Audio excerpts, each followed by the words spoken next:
service. Once, but they went to a desert region in eagerness to meet him. The king there reached to him. A question was bothering him for a long time, which he asked the Buddha. Hearing that question, Buddha smiled and said, There are indeed many extraordinary people in the world who are even greater than great men. Though the songs of greatness are not sung.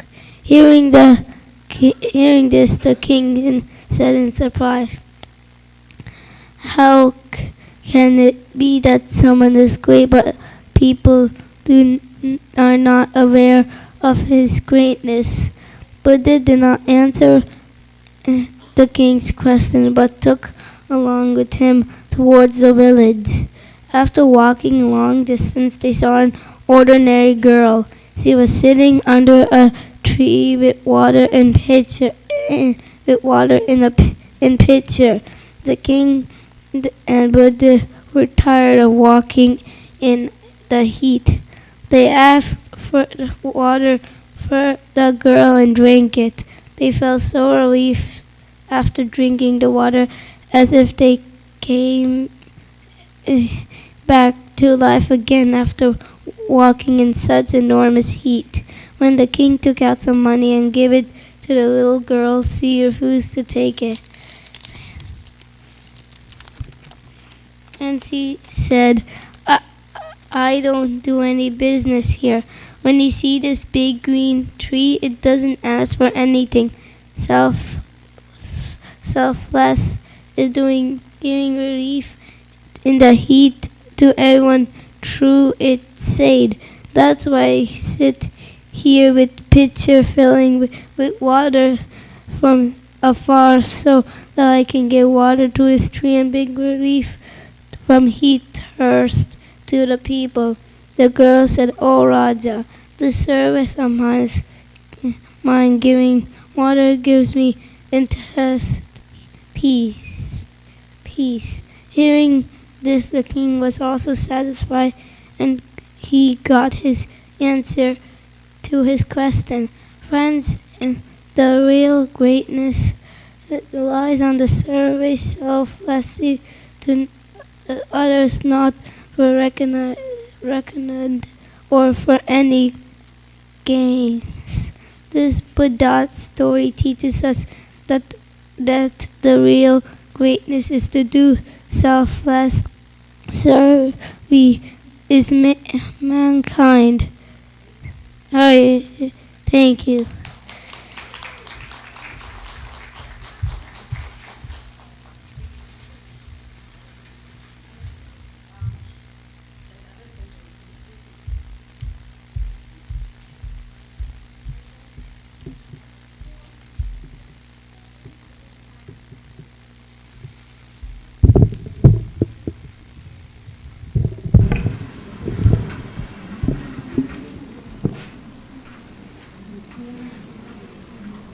Okay, judges, are you ready? Are you ready? Okay. Next, we have Krishna 5, Ram Ashrit in grade 1, and he will be telling the story Lord Ganesha Ekadantaya.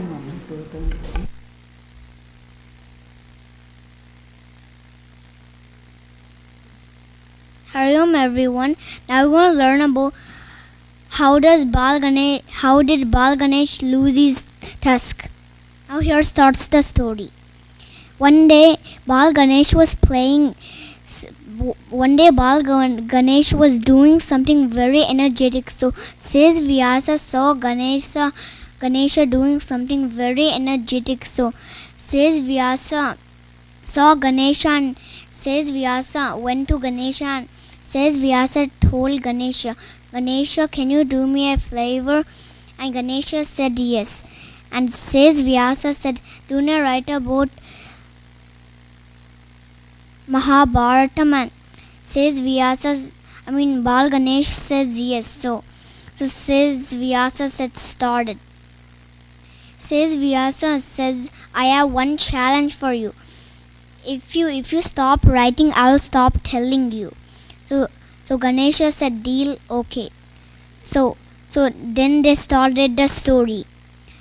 So by Ganesha was very active, that he was very smart, but his pencil was broken because he was writing too fast. But with a very smart idea, he broke his tusk and write it with the tusk. But his tusk was very strong that it didn't break. So he was writing and he made it to the end. So the moral of the story is, if you try your best, you will be successful.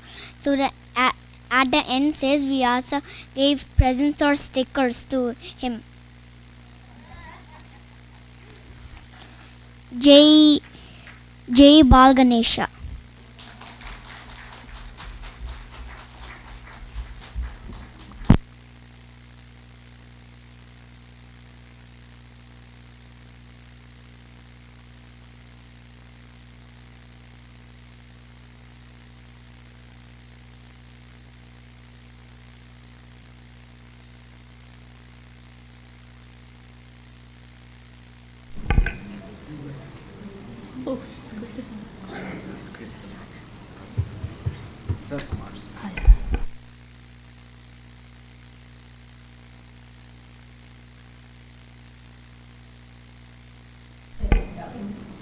Okay, next we have Gopala 3, Shlok in grade 7, and he will be telling the Prahlad story.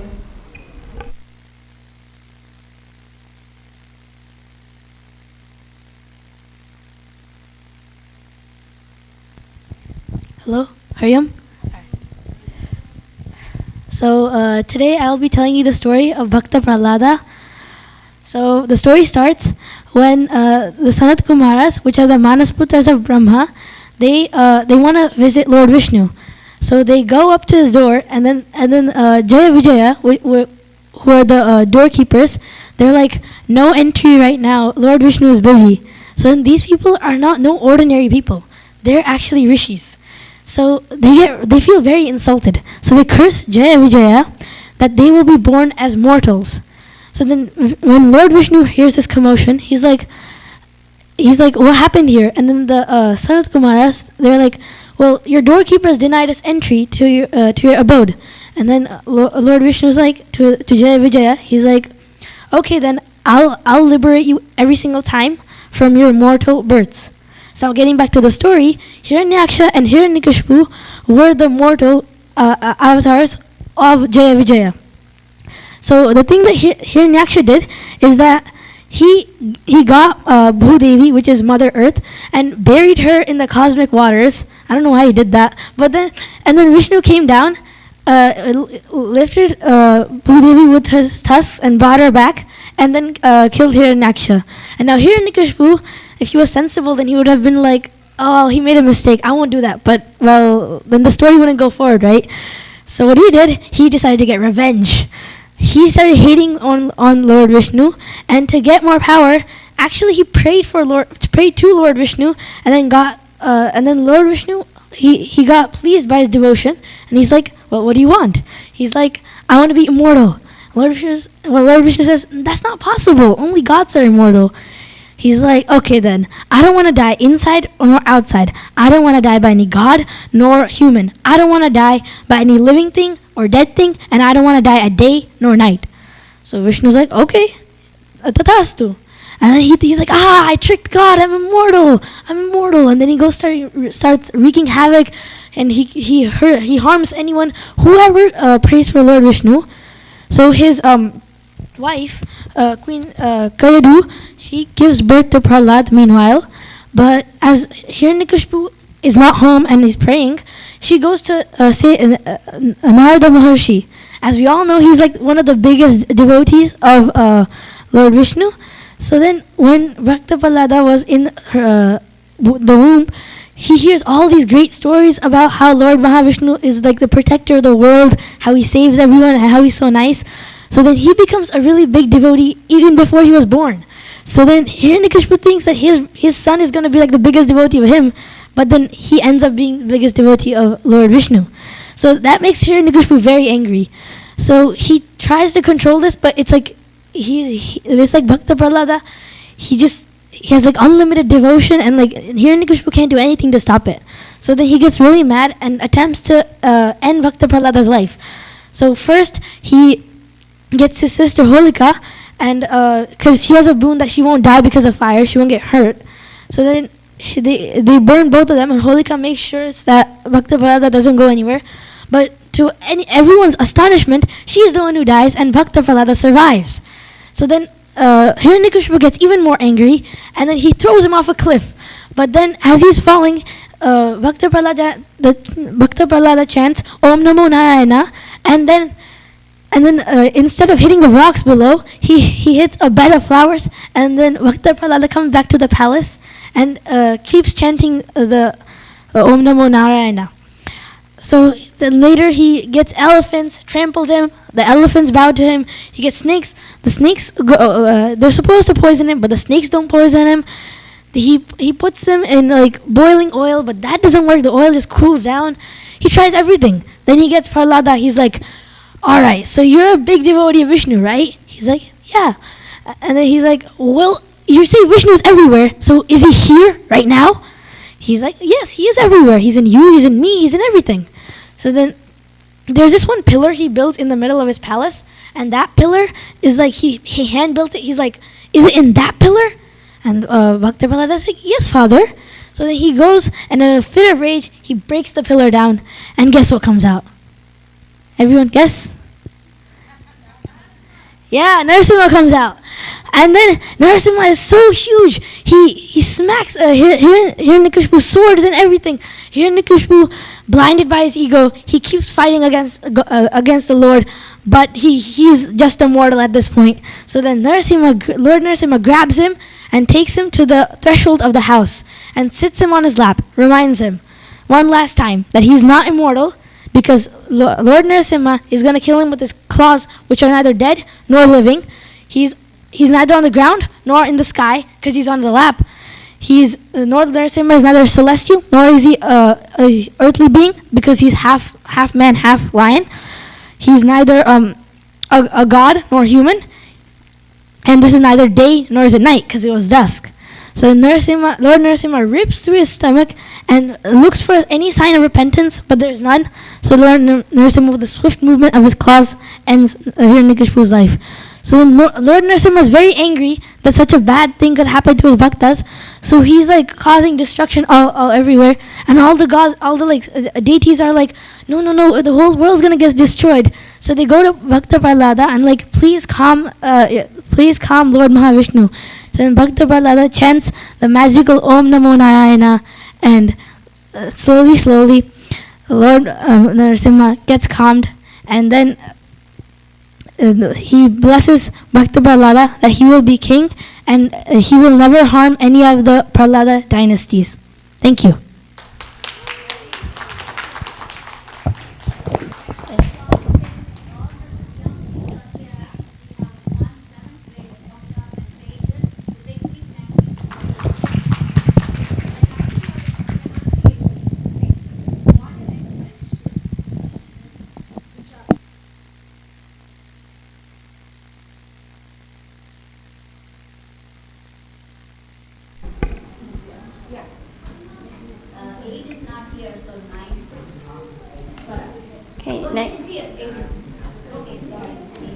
Okay, we have Krishna 1, 8.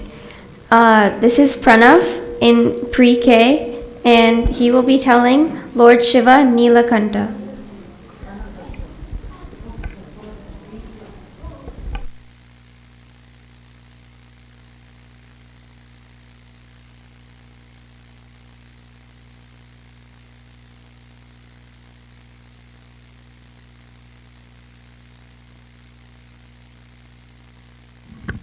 Hari Om everyone.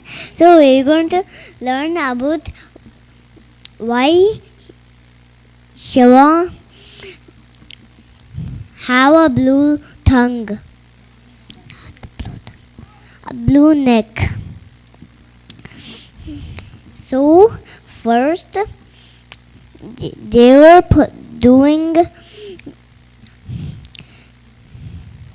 Samudra Madaram. Then from the ocean, one poisonous drink came to the sand. Then everyone ran to Shiva and prayed.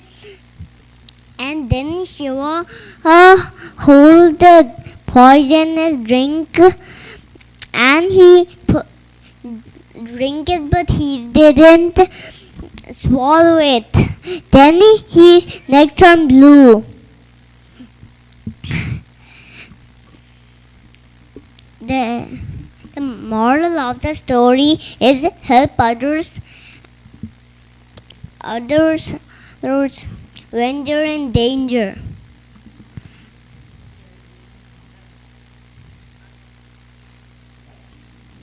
The end.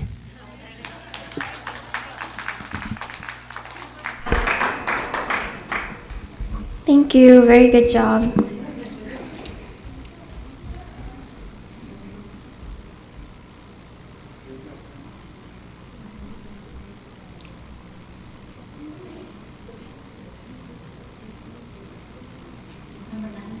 Okay. We have Krishna 4, number 9, Swara. Okay.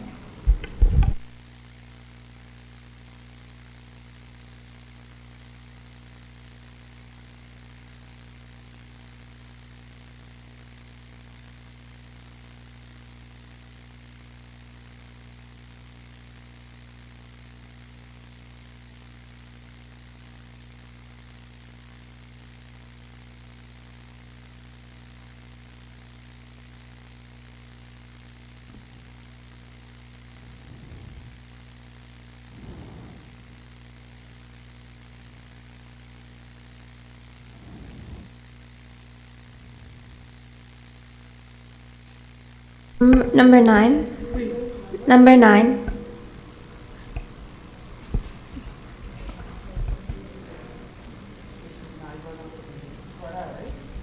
Yeah. Now?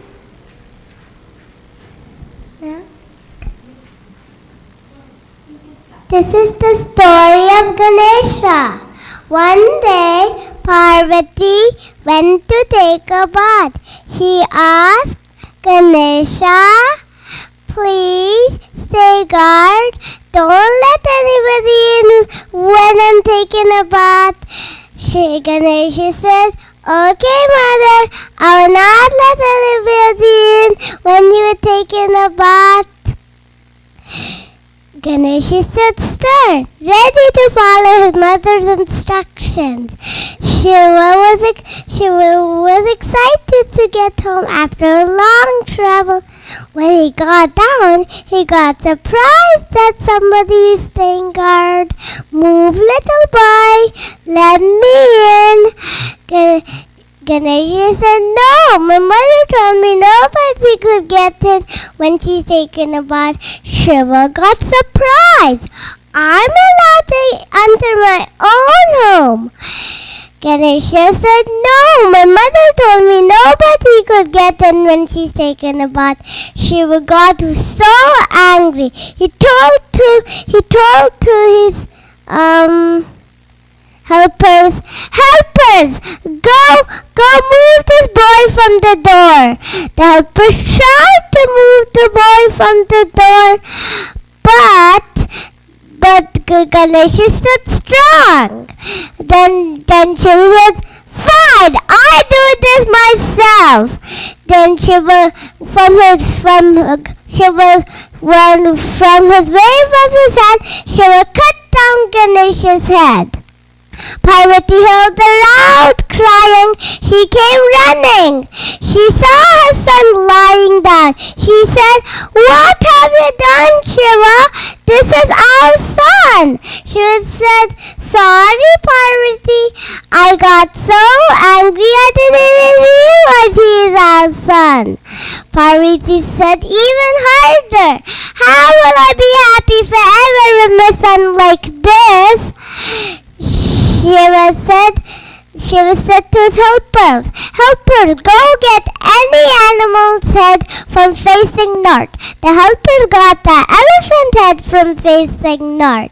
Shiva took the head and placed it carefully.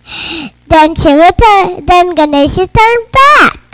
Thank you, Father. I'm alive again. Parvati said to Shiva. Thank you, Shiva. And Shiva said, sorry, Ganesha, I got so angry I didn't even realize he was our son. The story shows us that anger can make into terrible mistakes. By showing love, things could come true.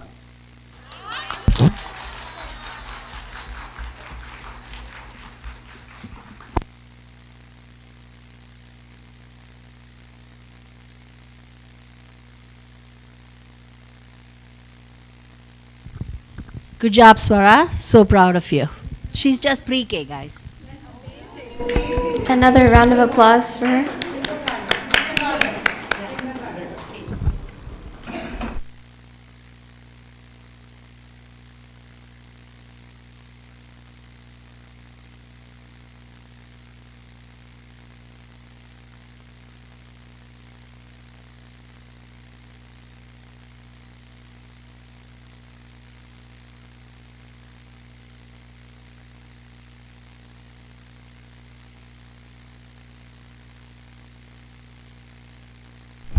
Okay, we have Gopala 5, Ayan Kartikeyan in grade 5.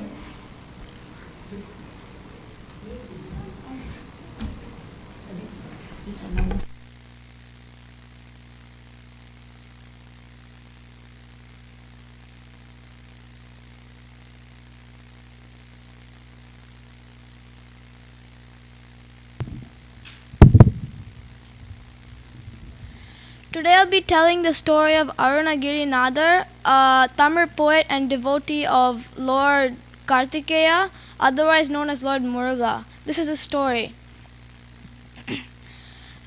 Arunagiri Nadar was born in the city of Tiruvannamalai in Tamil Nadu to the family of Sengunda Kolar. His sister was very affectionate and loving to him and would give him whatever he wanted just to please him. Over time, Arunagiri Nadar started to suffer from leprosy because he had become too pampered because of his sister's love. He kept demanding whatever he wanted and always got it from his sister because she loved him very much and wanted to please him.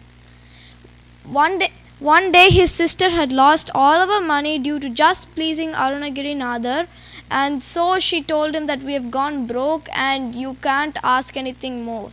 So then Arunagiri Nadar flew into a rage and told his sister that he would go kill himself. But then his sister started to feel very bad and said that you should sell me instead, then you'll earn some money. So then Arunagiri Nadar started to get very ashamed and decided to commit suicide. So he went to the Tiruvannamalai temple and banged his head against the pillars and the walls and the god's feet, begging for forgiveness. And then he climbed up to the temple Gopuram and jumped off. But miraculously, Lord Muruga himself caught him and saved his life. He then ordered Arunagiri Nadar to stay quiet and not say a word till further notice. He had spent his entire life in penance for over 12 years, and then Murugan appeared again in front of him and told him to start singing songs about the Lord. His first song was Muttai Taru, and he went on to compose many more. One day he traveled to the town of Cheyyar to sing his devotional songs, but that had attracted the jealousy of the king of the Vijayanagara Empire. He called a gathering of thousands and challenged Arunagiri Nadar to prove that he is not falsely believing in God and he is a true devotee. So then Arunagiri Nadar started singing, and miraculously the child form of Murugan appeared before all eyes. Everyone was astonished, and Arunagiri Nadar's life was saved. So So Arunagiri Nadar passed away in age 80, and here we bring his story to a close.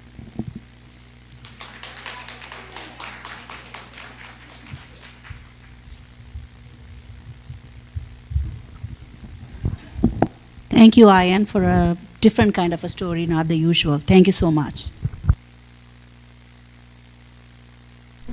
Also, for the participants, we have prizes and bracelets that you can make after you tell your story. So if you want to do that, you can get it outside. Thank you. Snacks as well, and juice.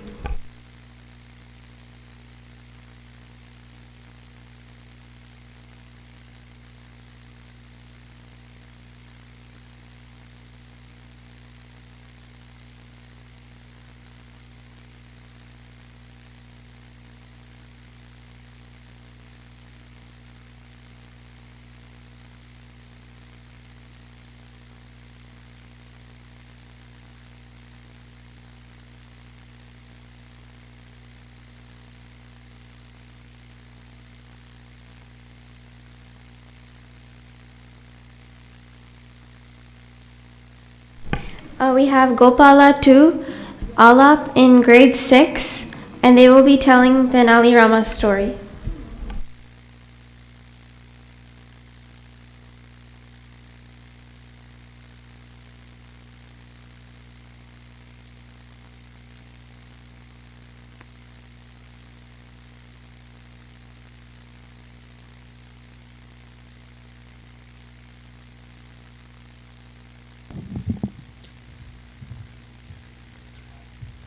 Hari Om everyone, come over here cause I've got a cool story to tell about Tenali Ramakrishnan and his big encounter with goddess Kali.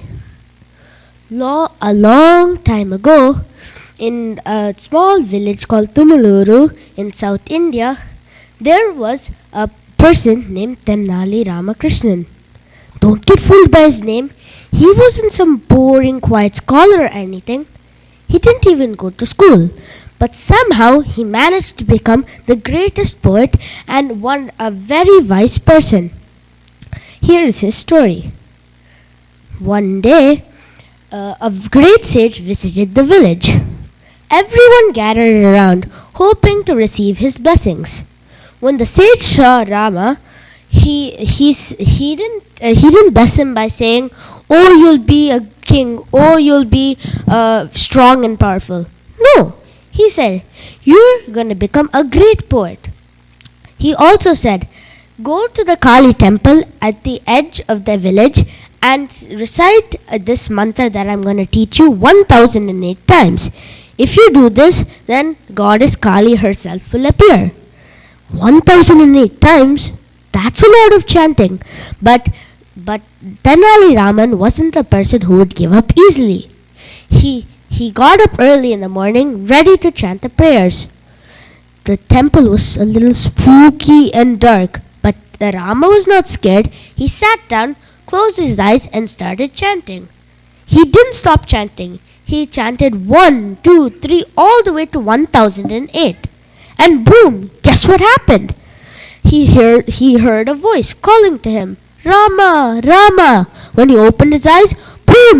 He saw goddess Kali herself standing right in front of him. This god didn't just have one head and a couple of arms. Goddess Kali had 1000 heads and more arms than you could even count. You would think this is some sort of Halloween special.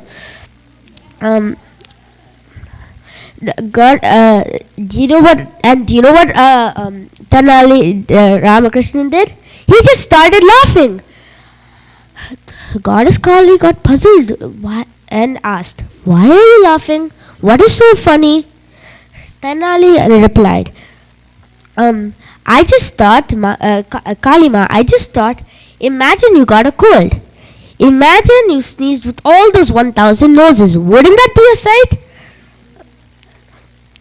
Goddess Kali started laughing too. I mean, how could she not? Wasn't that a funny joke? I mean, it was a pretty clever thought, wasn't it? The Goddess Kali said, Goddess Kali was pleased with his good sense of humor. And Goddess Kali said, I'm pleased with your good sense of humor. I'm here to grant your boon. There are 2 bowls. One bowl has a sweet milk that will give you all the knowledge in the world. And the other bowl has some curd that will give you all the wealth, give you lots and lots of wealth. But Goddess Kali posed one condition. You could only drink from one of the bowls. Which would you choose? Tenali Raman thought for a while. And then he asked a question. Kalima, can I taste both of the bowls first to see which one I like? Before Goddess Kali could even answer, Tenali Raman quickly took a sip from both of the bowls. Goddess Kali got really angry.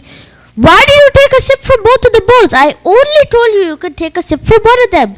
Why did you do that? Tenali Ramakrishna, he bowed down and humbly said, Kalima, what's the point of having all the knowledge in the world if I have no wealth at all and I'm poor? But what's the point of having all the wealth in the world when I have no knowledge at all? I need both. Goddess Kali was pleased with his clever thinking and blessed him. So from this day, Tenali Ramakrishna became one of the most famous poets. Everyone loved him for his clever thinking and his ability to always say the right thing. And the moral of the story? Well, it's simple. Fortune favors the bold. Always do the right thing and think before you act. And next time you've got to make a big decision about it could be about curd or milk or about anything. Think about Tenali Ramakrishnan and his clever thinking. Hari Om.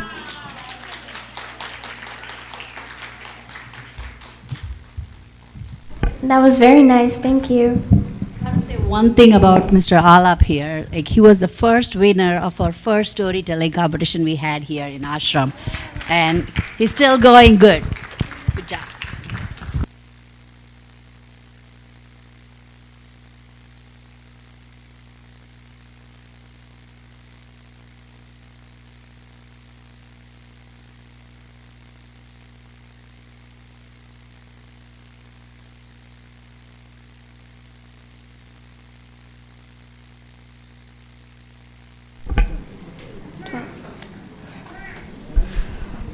Okay, so now we have Gopala 9.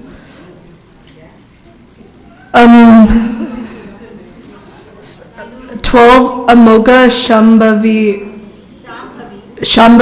grade 5, Friday p.m.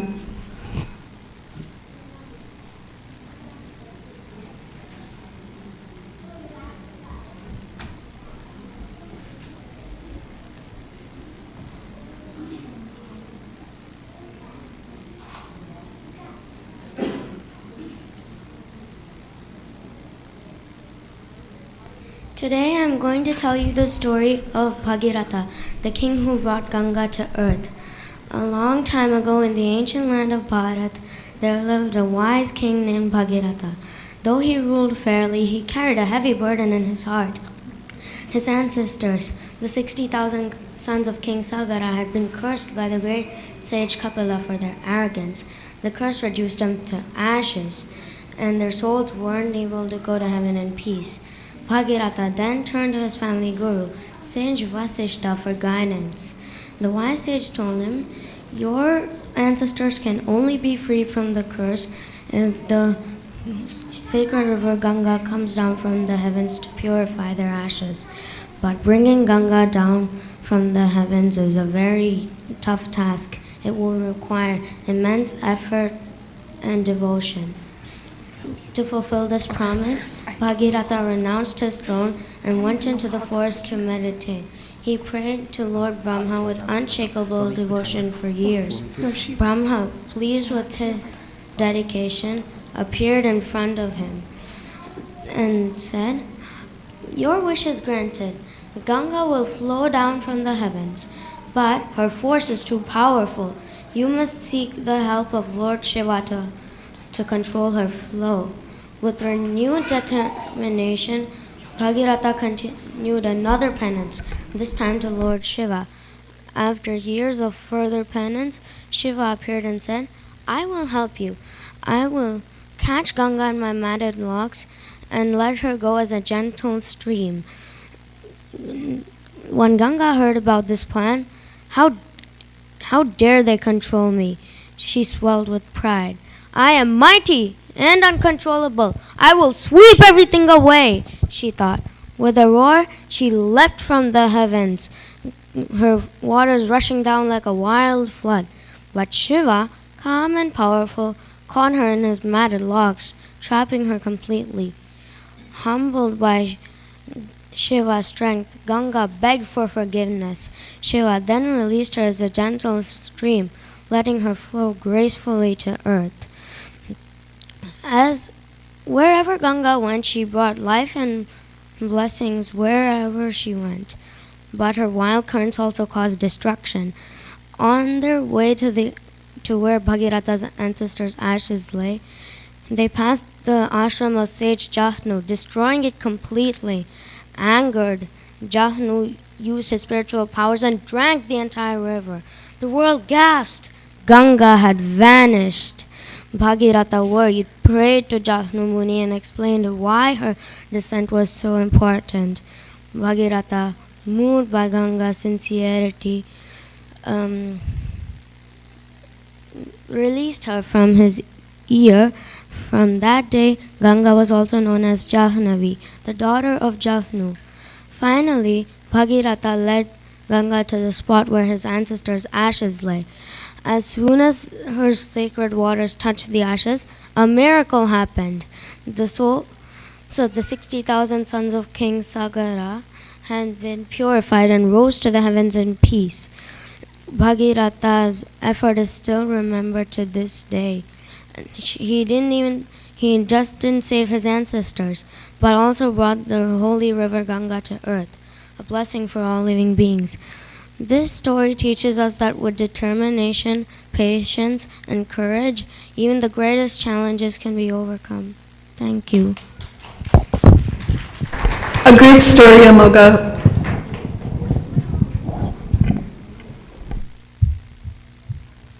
Now we have Kaviya Krishna 8 KG and her story Magic Mango.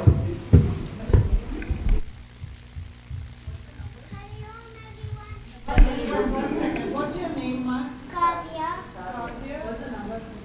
Like 13. 13.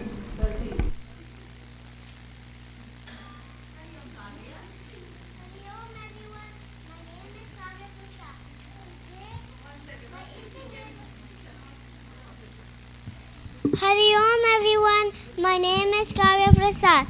My Ishta Devata is Ganesha. I'm going to tell you the story of the magic mango. Once upon a time, there was a mountain. It was called Kailash. There lived one family who lived there. Shiva, Parvati, Kartikeya and Ganesha. One day, Narada, the son of Brahma, came to visit Shiva and he gave him a magic mango and said, whoever eats this mango fully receives so much knowledge. So she asked him that he would give it to his wife Parvati, and she asked Narada to cut it, but Narada said no. They'll have to eat it fully.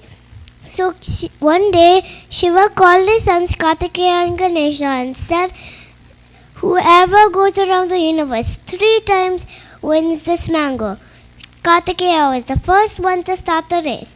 He went on his peacock vehicle and flew around the universe 3 times. And Ganesha thought that he would never beat Kartikeya from winning the race. So he went around his parents 3 times and said, I'm the winner, please give me my mango. But Shiva asked, how is that possible? My mother and father are the universe. So I went around my universe 3 times and I'm the winner. Shiva and Parvati were pleased for this answer. So they gave him the mango, and this is how Ganesha uses intelligence to win the mango. Moral of the story is we turn our limitations into strength by using our intelligence.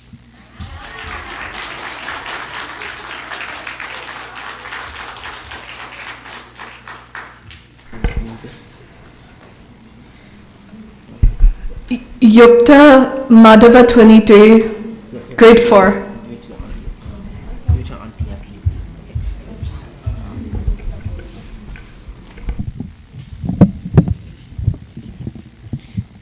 Hari Om everybody, my name is Yukta and my Ishtadeva is Ganesha.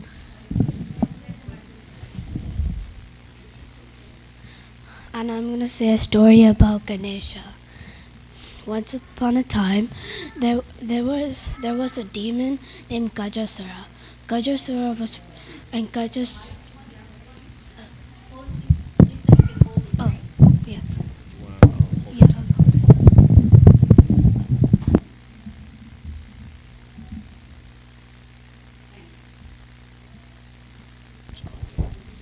And Gajasura.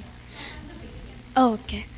Hari Om everybody, my name is Yukta and my Ishtadeva is Ganesha.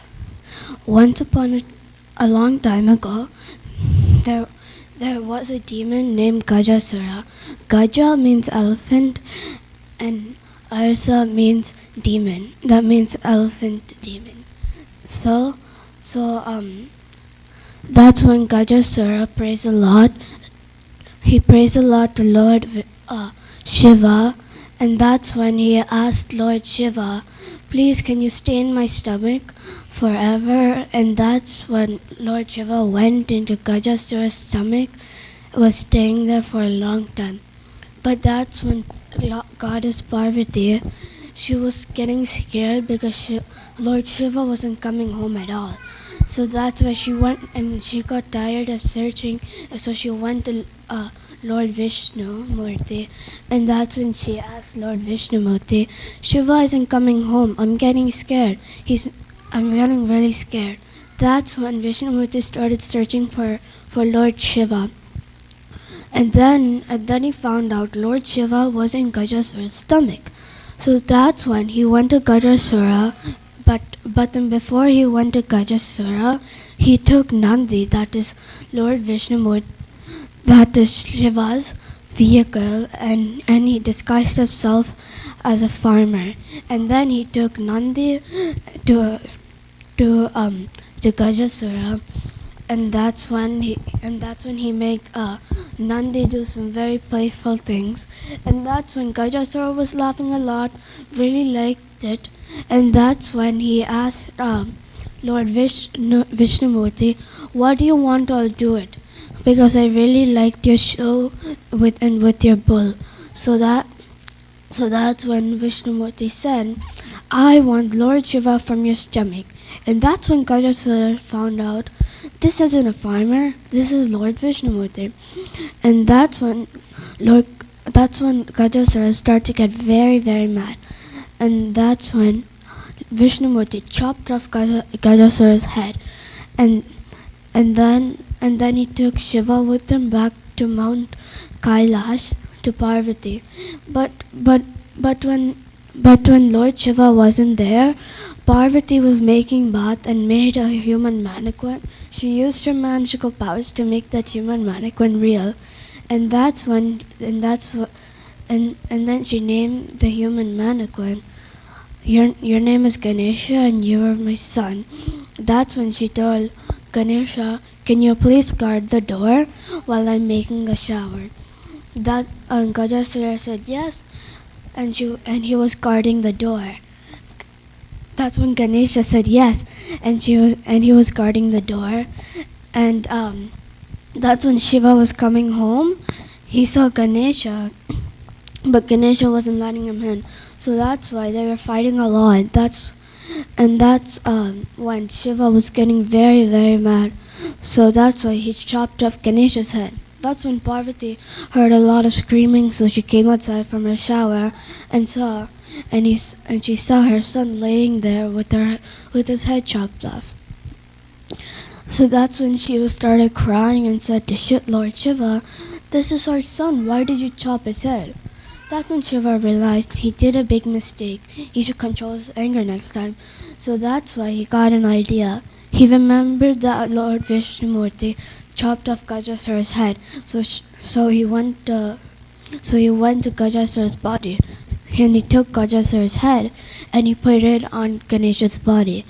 And that's how Ganesha came with this elephant head. And that's the end. The moral of the story is that anger could do many things that are very bad. So think twice before you use your anger. Good job.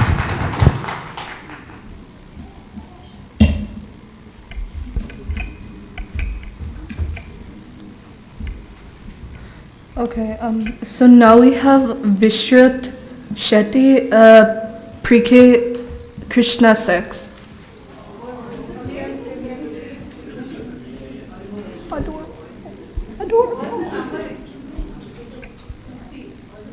Number 15.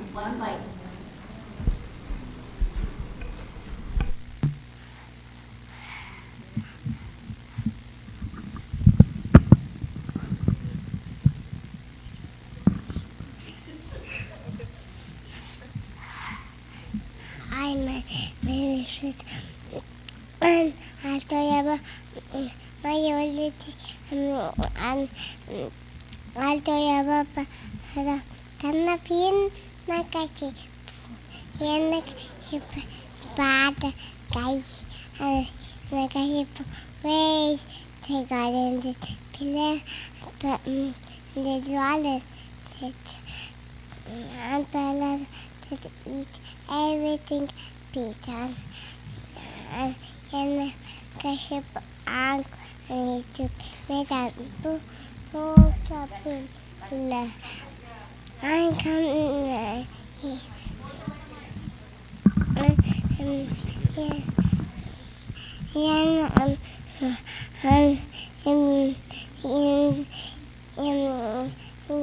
comes Mahadev of man of Lion King, and he killed Yanakashi.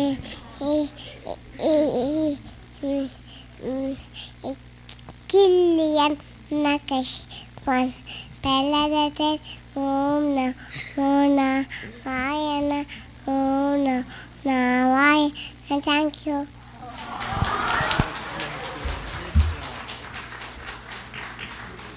Nice story. It was such a cool story.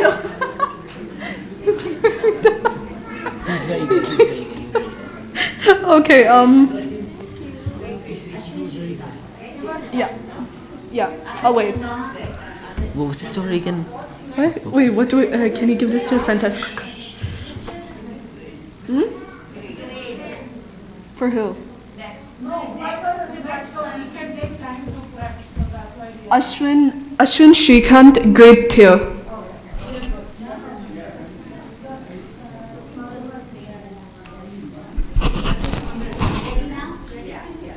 Yeah, come on.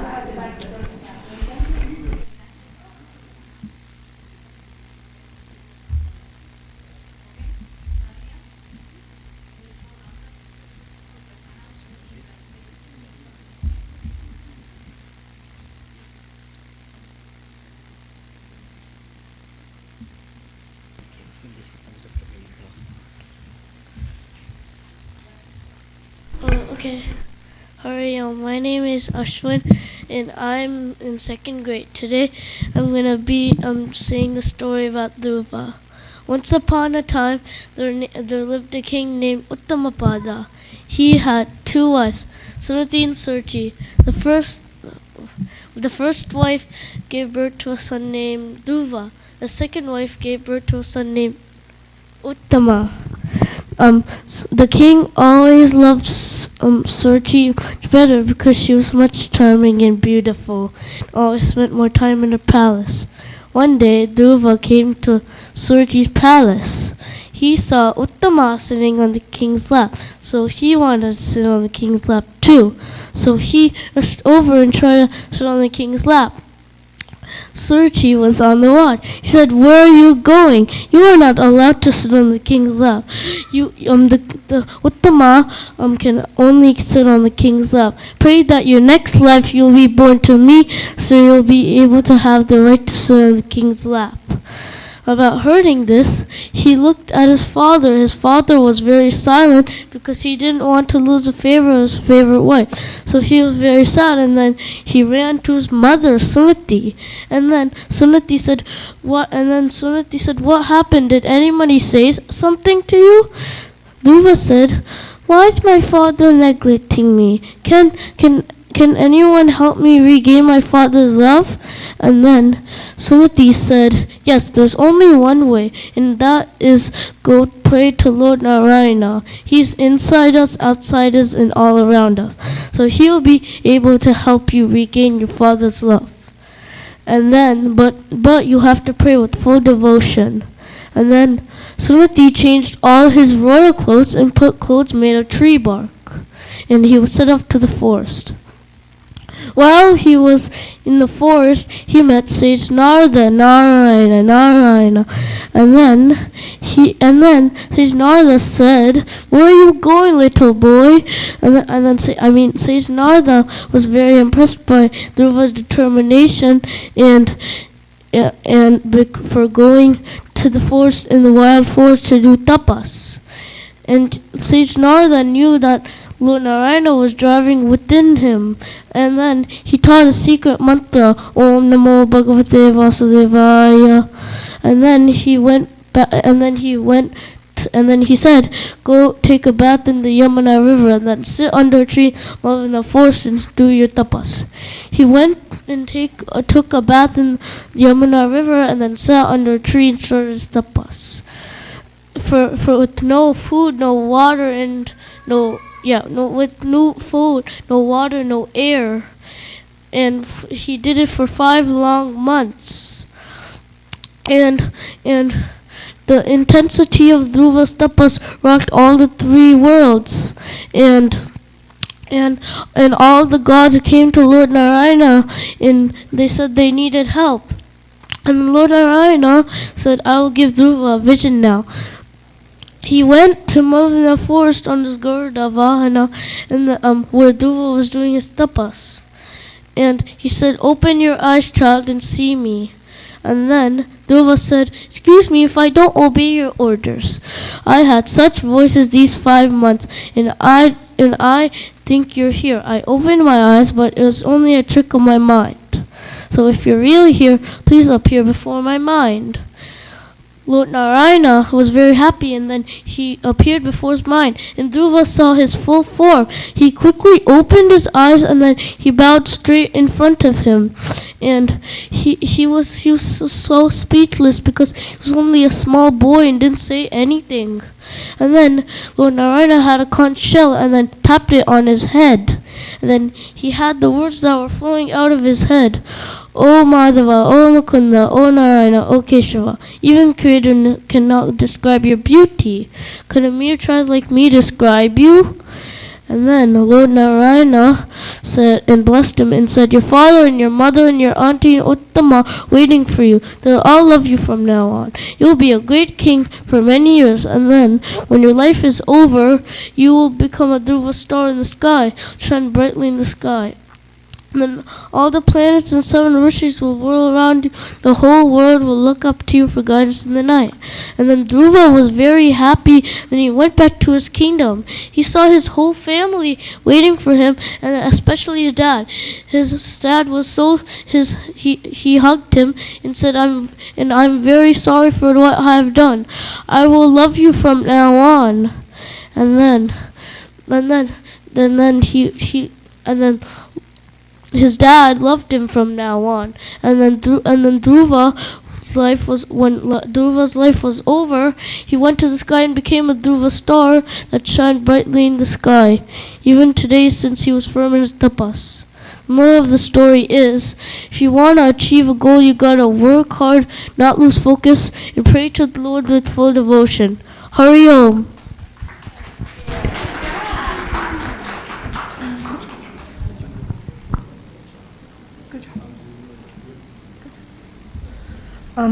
Okay, so next we have Nixit, grade 3, Madhava 10.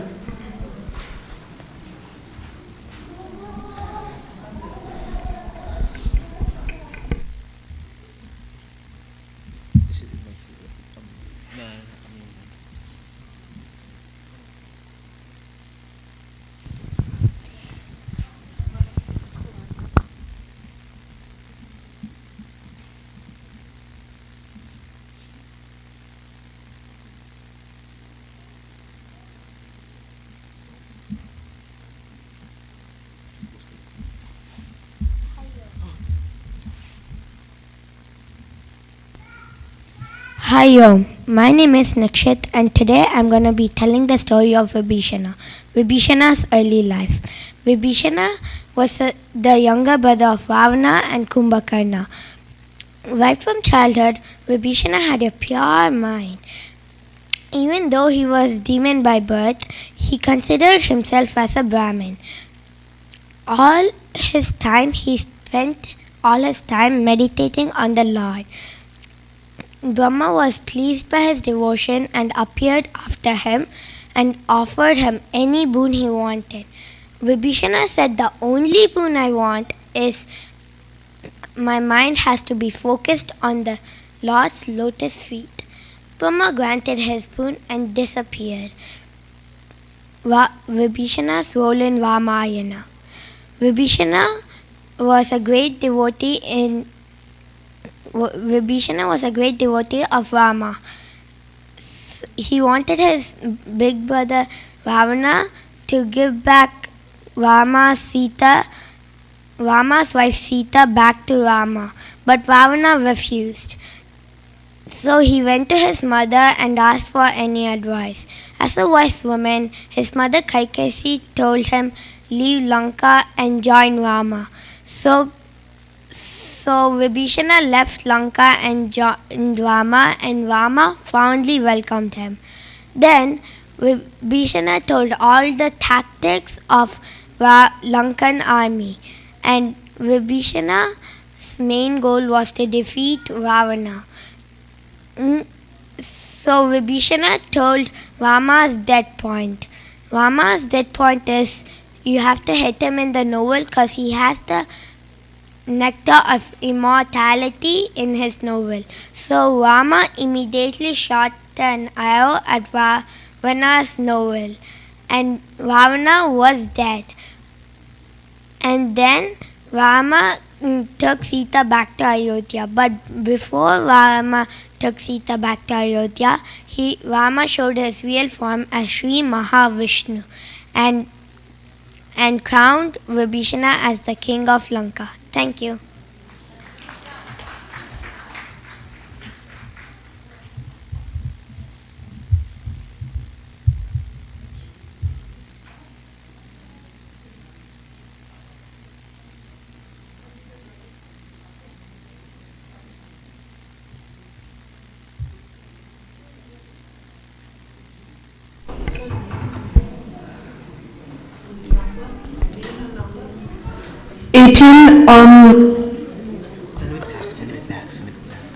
What? 10 minutes break right now. Wait, what? Yeah, like he said just. No, I didn't say. Okay, so number 18, KG.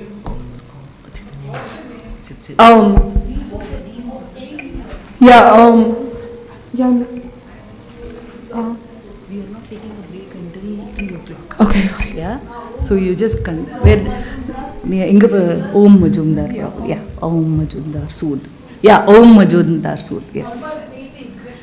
Krishna. No wait. Krishna 10 I think is. Yeah. It says Krishna 10. Wait. What's her name? Yeah. It's him. Is Krishna 10, 18, Majumdar, Om Majumdar Sood? Yes. Yeah. Krishna 10. Yes. Yeah.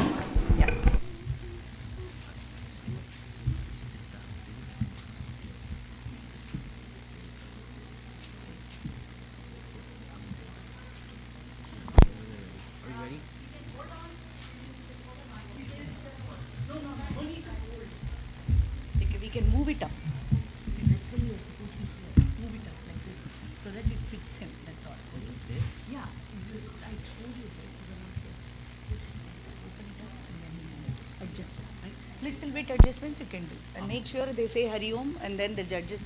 Everybody here?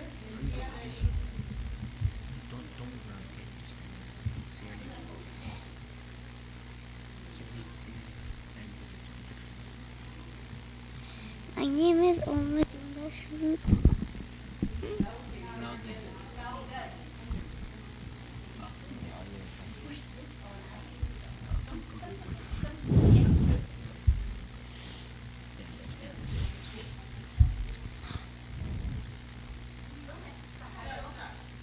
Hari Om. My name is Om Majumdar Sood. Now we think.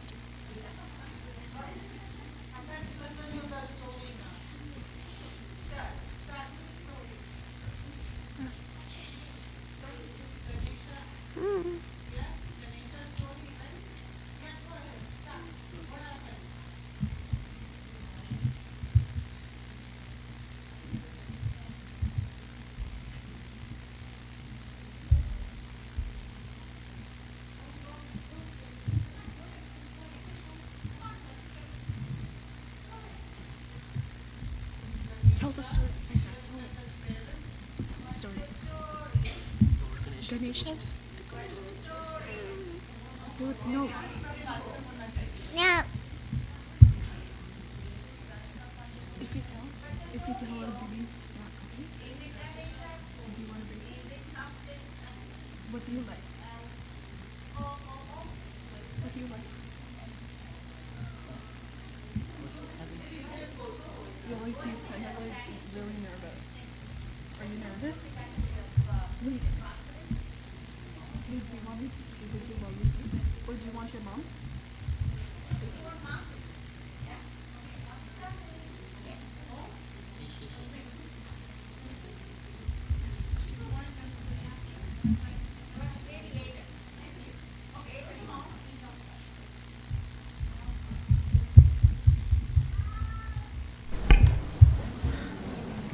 Leia.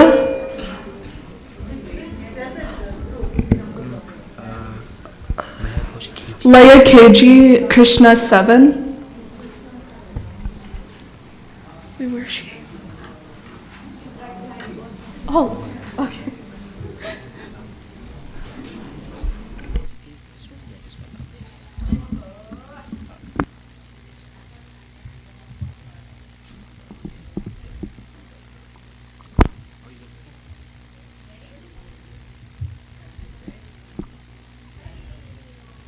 Hari Om. My name is Laya. Today I'm gonna tell a Krishna story. I'm dressed up as Radha and Krishna's my favorite god. Universe and Krishna's mouth. It's the title of the story. One day, Krishna, Radha, Balaram and our friends went to the pond to play. They jumped in one by one into the pond. Radha was sitting out and watching them. They were swimming, splashing, playing, having a great time. Krishna splashed some water at Radha.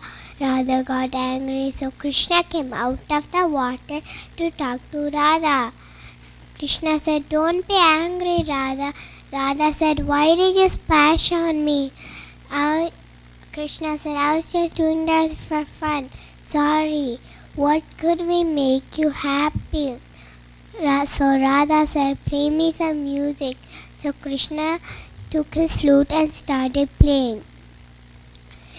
The other friends came out of the water and enjoyed the music.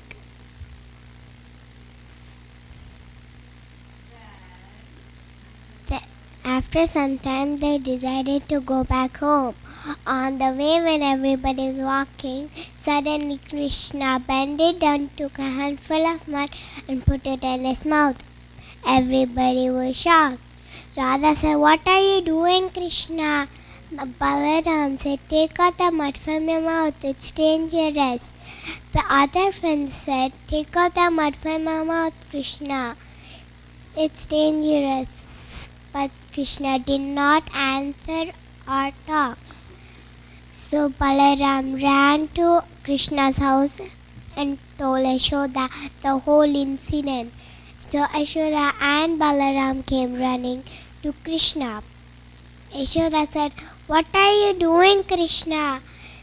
Krishna did not answer and he was still smiling. She stood there and smiling.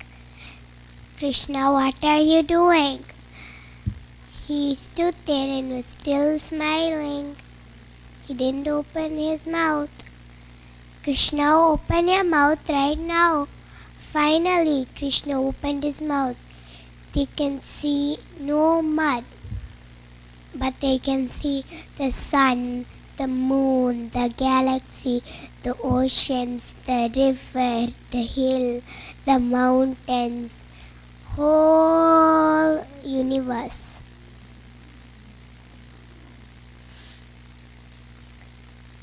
So everybody realized Krishna is not an ordinary kid.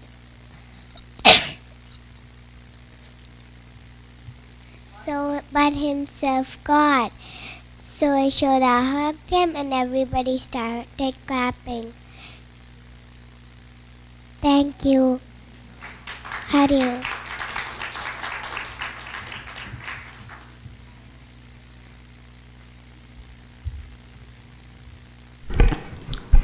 Shanti, grade 2, Madhava 9. Oh, this looks like the first, yeah, Madhava's brother.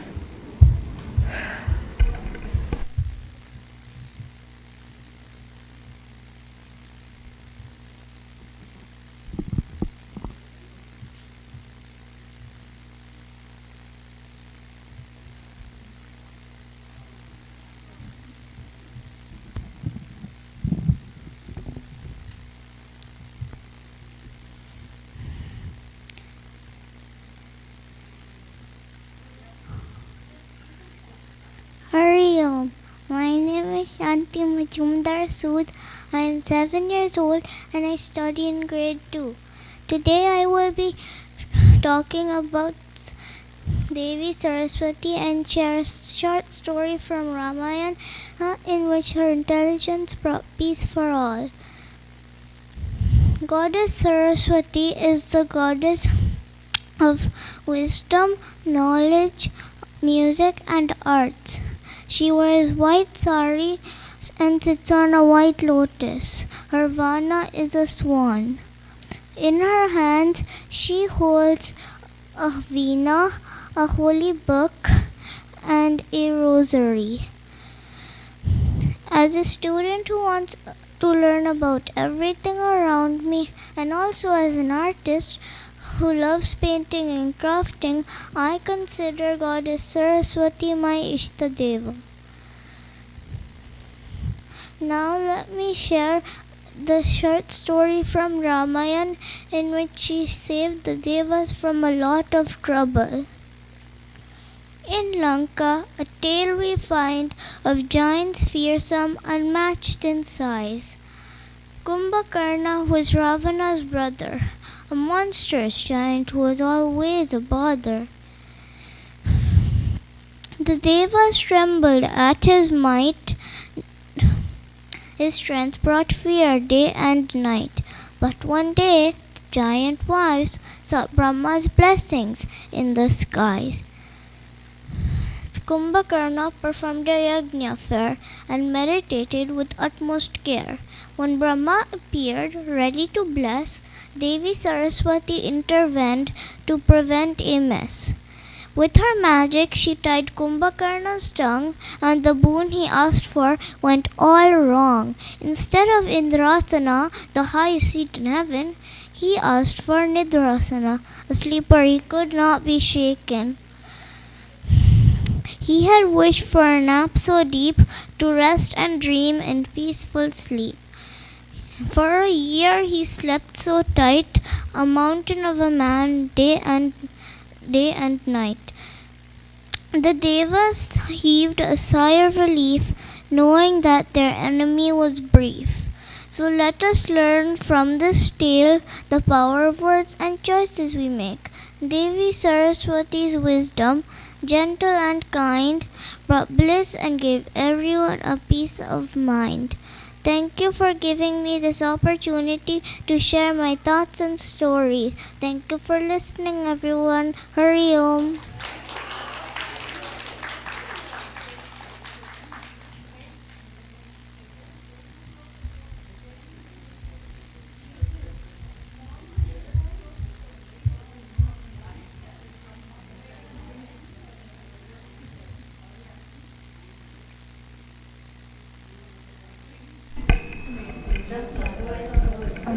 Are you ready? Wait, are you ready? Grade 1. Vedika 1. 1. It's third grade 1, but what is your number? 21. No, we don't have 21. 20 Shanti is down. We go back to 1. 1. It's the second part.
Good evening, everyone.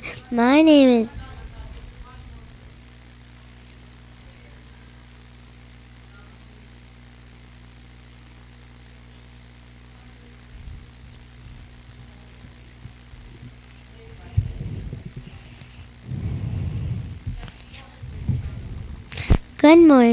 Good evening, everyone. My name is Valmiki, and today I want to talk about a great saint and poet of India, Tulsidas ji. Tulsidas ji was born a long time ago in a small village in Uttar Pradesh. He loved Lord Rama a lot and wrote many beautiful poems, stories, and books about him. The most famous book he wrote is called Ramacharita. It is a story about Lord Rama's life, and it teaches us how to be good, kind, and brave. There is a very interesting story about Tulsidas ji's life. When he was younger, he loved his wife so much that he followed her everywhere. One day, his wife told him, "If you loved Lord Rama as much as you love me, you would be a great person." This changed his life. He decided to leave everything and only worship Lord Rama. Tulsidas ji even wrote the Hanuman Chalisa, a prayer to Lord Hanuman that many of us sing today. It gives us strength and courage. Tulsidas ji taught us how to love God, do good things, and always be kind to others. Thank you for listening to my speech about Tulsidas ji. Hope you liked it.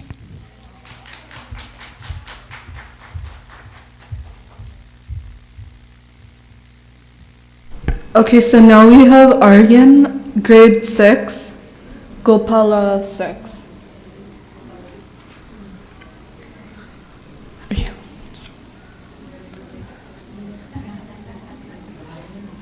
Yeah, no. This one? Yeah.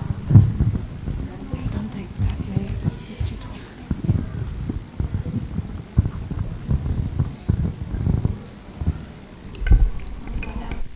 Can I go? Hi everyone. Good afternoon. How are you? Hi, everyone. Good afternoon. Have you ever heard of a sage who was also a thief, murderer, and robber? Well, today I'll be sharing an inspiring story about Valmiki Maharshi, who is also known as one of the most famous poets, sages in all of Indian history. But his story began like that. In the beginning of his life, he was just a middle-aged man called Loha Janga. And since his family was very poor, Loha Janga became a thief, murderer, and robber to help keep his family alive. And then one day, Narada asked him, "Oh Loha Janga, why do you commit so many sins?" And to this, Loha Janga replied, "Oh Narada, I commit all of these sins to keep me and my family alive, as we are all very poor." Hearing this, Narada asked him that if his family would share the cost of his sins with him. And when Loha Janga asked this question to his family, they all unanimously replied, "No, we will not share the cost of your sins with you." Hearing this, Loha Janga felt great remorse. He realized what he was doing was wrong, so he decided to become a sage. But he knew the cost of his sins must be paid back, so he asked Narada on what he should do. Hearing this, Narada advised him to sit in one spot and chant the word Mara, which means die, over and over again. And so Loha Janga sat in one spot and chanted the word Mara, and eventually the word Mara transformed into Rama. And his devotion was so powerful that the anthills began to sprout from the ground around him, and thus he was given the name Valmiki, which means one who was born from an anthill. One of his arguably most important works was the writing of the epic story Ramayana. It is a tale about Prince Rama, his wife Sita, and loyal Lakshmana. And the Ramayana isn't just a book, it's a story on how to live a good and righteous life. And so, Sage Valmiki's life teaches us that no matter how we start off, no matter how many sins we commit, we can always make a change for a better and more righteous life. And his dedication, wisdom, and beautiful stories he left behind continue to enrich the world around us. So thank you for giving me this chance to share with you about the stories about Valmiki Maharshi. Hari Om.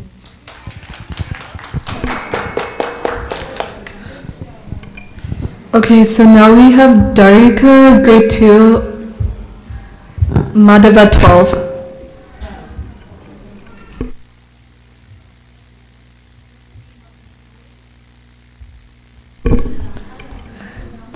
It does not have a name. Yeah, it doesn't.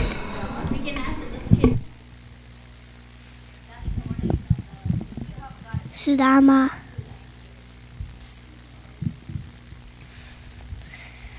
Hari Om, my name is Darika and from grade 2 Bala Vihar, and you're gonna listen to the story Sudama and the true power of friendship.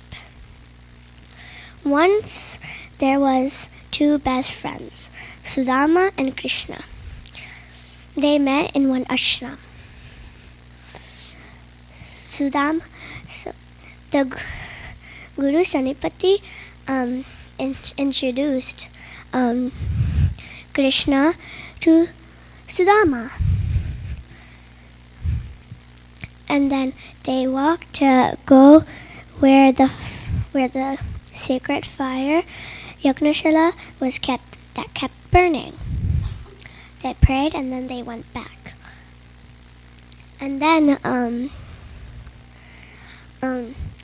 this Guru's wife told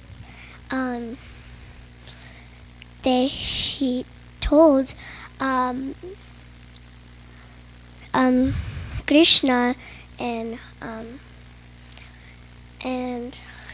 Sudama to get some firewood from the forest, and then they walked to chop some firewood from the forest. But then a terrible storm broke out.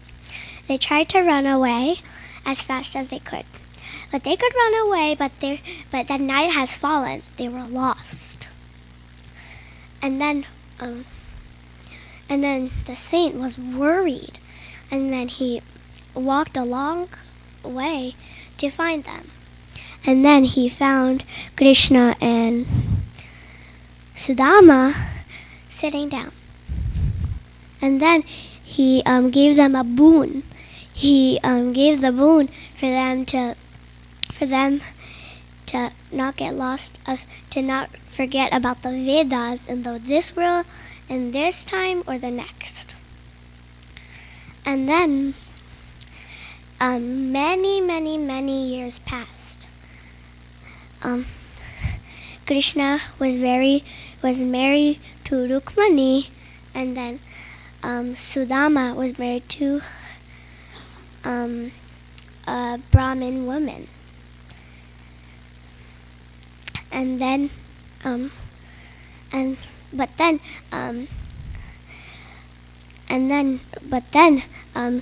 Sudama was poor, and Sudama and Sudama's wife had 2 kids.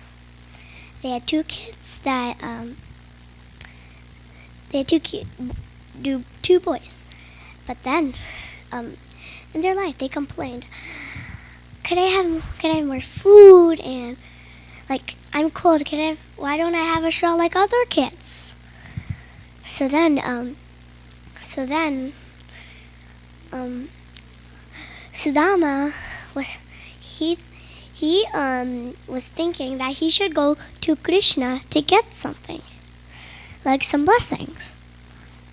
And then Sudama's wife, like, they both, Sudama and Sudama's wife both thought at the same time, we should give something to Krishna because he gives all things to us.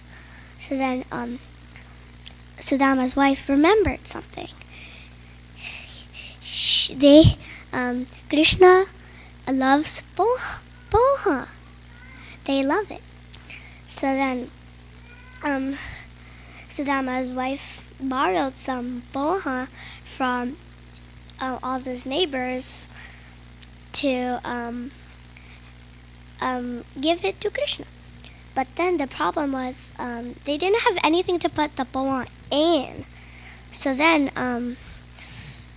Sudama's wife ripped off some of his sari, and then she put the poha in it and then wrapped it in a bundle. And then Sudama went on a long journey to go to Dwaraka, because Krishna is the Lord of Dwaraka. It was a long journey, but indeed interesting. So and then when Sudama reached Dwaraka, no one stopped him from going to the palace.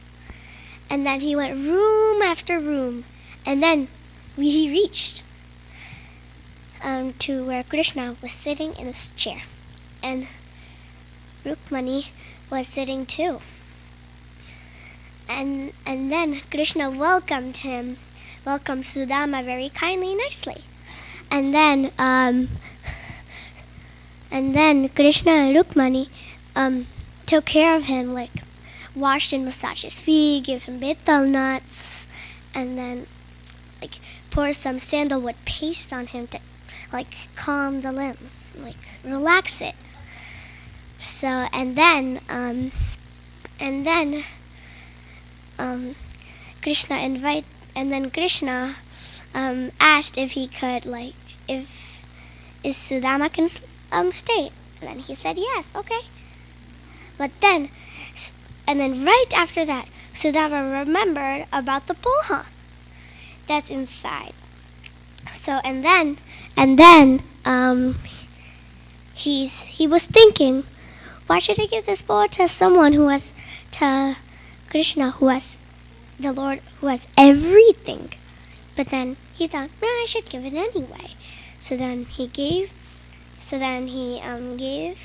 it to Krishna, and then Krishna got it, and then he said, ooh, what's this? And then he opened it, and then he saw poha, and he said, you remember?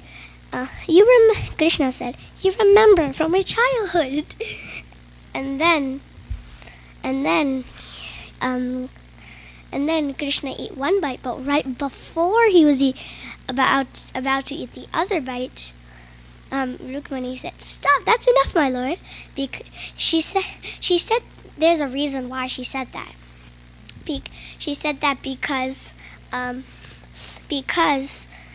Rukmani is a god of wealth.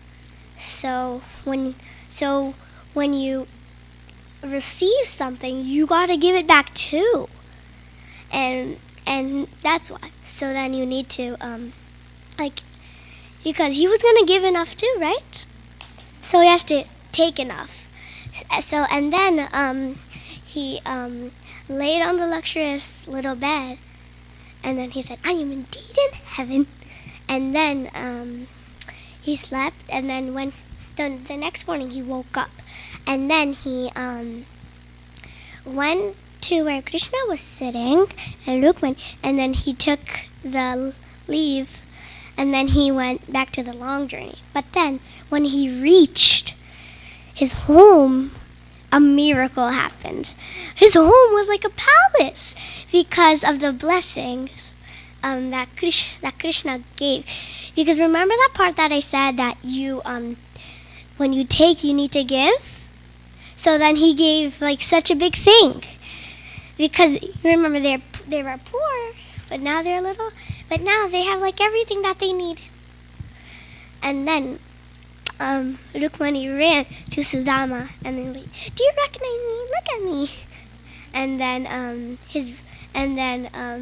Sudama's boys ran to him, and then they did bhagavad, and then they prayed, and then they did bhagavad, and then they talked endlessly and lived happily ever after. This is Hari Om. Yeah. Yes. I don't know. Thank you.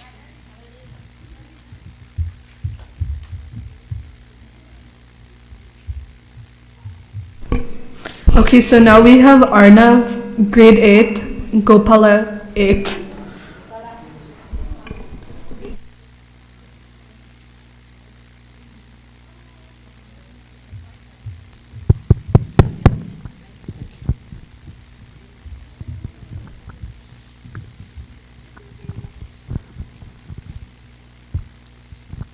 Hari Om everyone, welcome. I'm sure most of you know about the Battle of Kurukshetra in Mahabharata, but do you know what happened right after Mahabharata? Let me tell you. Right after the fierce battle of Kurukshetra, Arjuna thought that Krishna would get down from the chariot and salute him, because it was customary for the charioteer to salute the victorious king. But that's not what happened. Instead, Krishna remained on the chariot. And so Arjuna, filled with some ego, asked Krishna why he didn't get off the chariot and salute him. So Krishna responded that, "Arjuna, you didn't know who was protecting you in this fierce battle. Hanuman was defending your chariot from above, and Earth and Shishnaga were defending your chariot from below. And I, sitting on this chariot, were defending you from your enemies." So, and also Krishna added that if I had not been there, the chariot would have burned to ashes because of the divine powers of Karna and Dronacharya, because it had already been burned before. So Krishna asked Arjuna to get down with his weapons, and following, Krishna also got down. As soon as Krishna got down, the chariot had burned to ashes. Following, Arjuna realized his mistake and he saluted Krishna in reverence. So the moral of the story is that you should never forget the Krishnas in your life. There are so many Krishnas, like your teachers, your parents, your friends, your siblings. So you should never take them for granted. Thank you.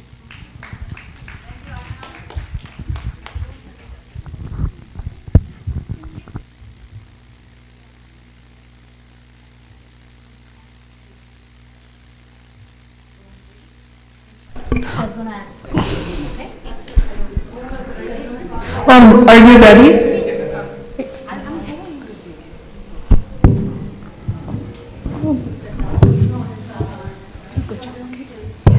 He wants you to stand next to him. Is that okay? Yeah. Okay. Here. Give it a high five. Okay.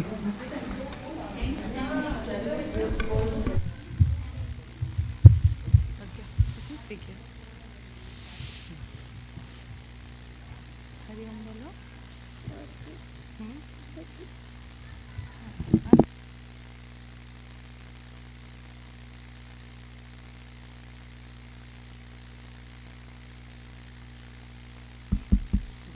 Hari Om.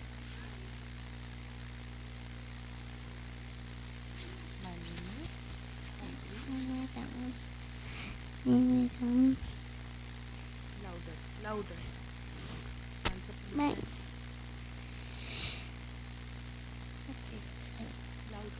What do they think? Story bol. Story ta bol. Louder. Louder. Please.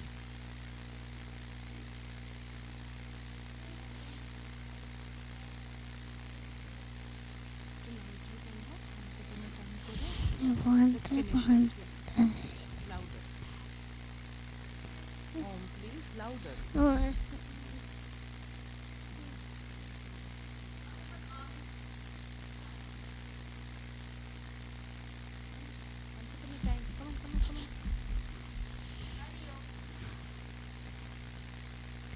Hari Om.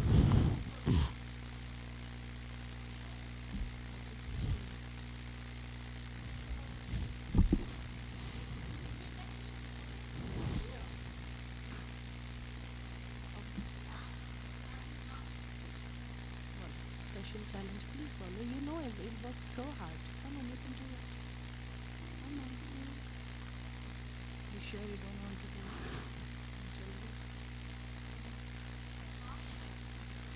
আমার দিকে তাকিয়ে বলবে? Do you want to look at me and say it? Look at me. বলো। চলো। Hurry on. You've worked very hard. You can do this, Om. Come on.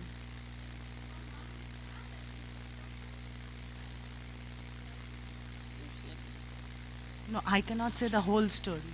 Yeah, you have to say. Come on. তুমি আমাকে দেখে বলো, please.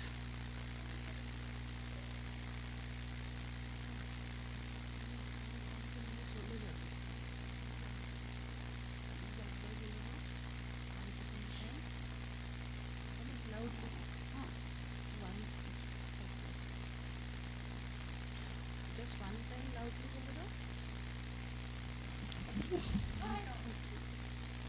Do you want to hold the mic and say it? First answer. Do you want to hold the mic and say it? Say it. Okay. Kaliya. Okay.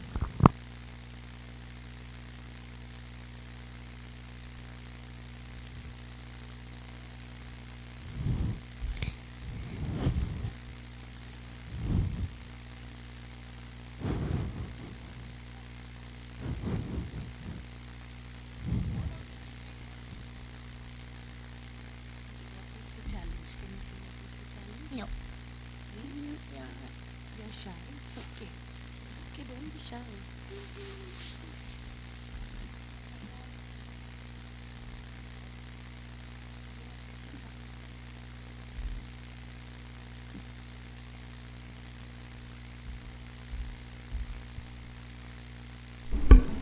Should we have started 6? Should we? Okay. Okay, Ane, grade 1, Krishna 12.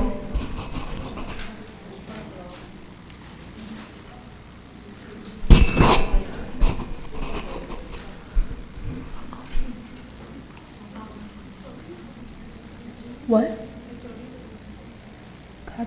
Yeah, it's Ghatotkacha.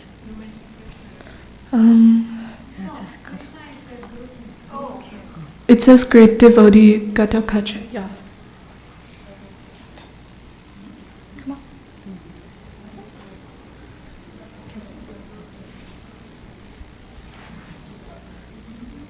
No.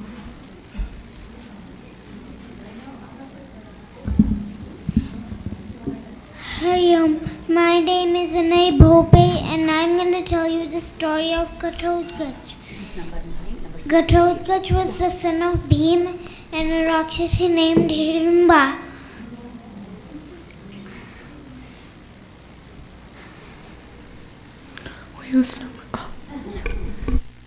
He was a lifelong devotee of his father, and he was born with a bald pot-like head.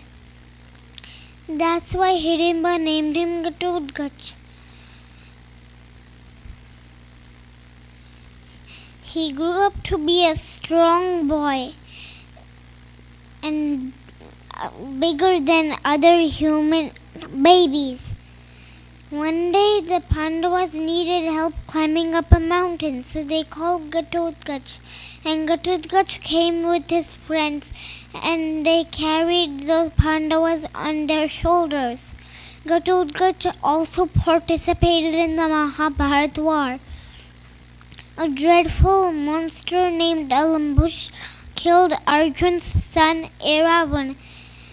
Ghatotkacha got so mad that he spun Alambush around and smacked him on the ground.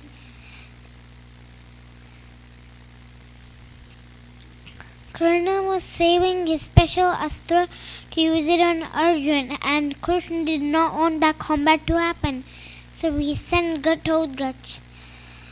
Ghatotkacha and Karna fought like two mighty elephants. Their war passed midnight. When nothing seemed to stop Ghatotkacha, Duryodhana wanted Karna to use the special astra which he was saying for Arjun, to use it on Ghatotkacha. The astra ruptured Ghatotkacha's chest. Knowing that he wouldn't survive, he did something amazing. He increased his body and fell on the Kaurava army. So even when he was dying, he killed many Kaurava soldiers. And he helped the Pandavas win in the war. Thank you.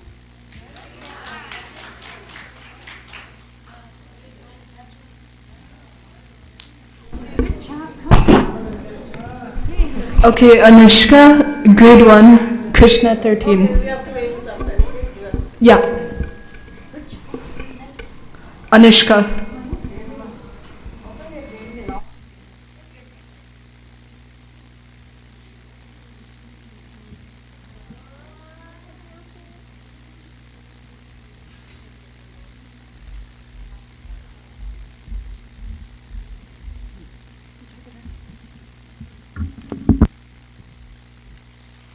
Hari Om. My name is Anushka.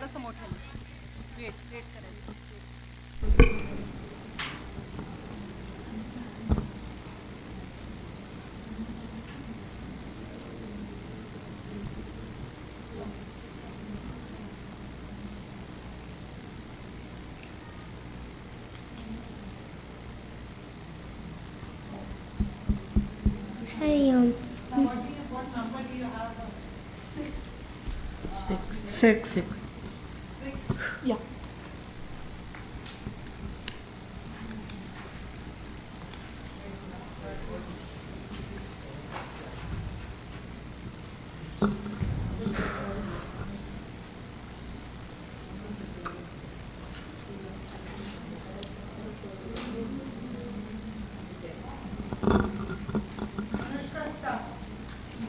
Hari Om. My name is Anushka Joshi. Today I'm here to tell you about my favorite god, Mahadeva Shankara. I started learning Kathak a year back. I learned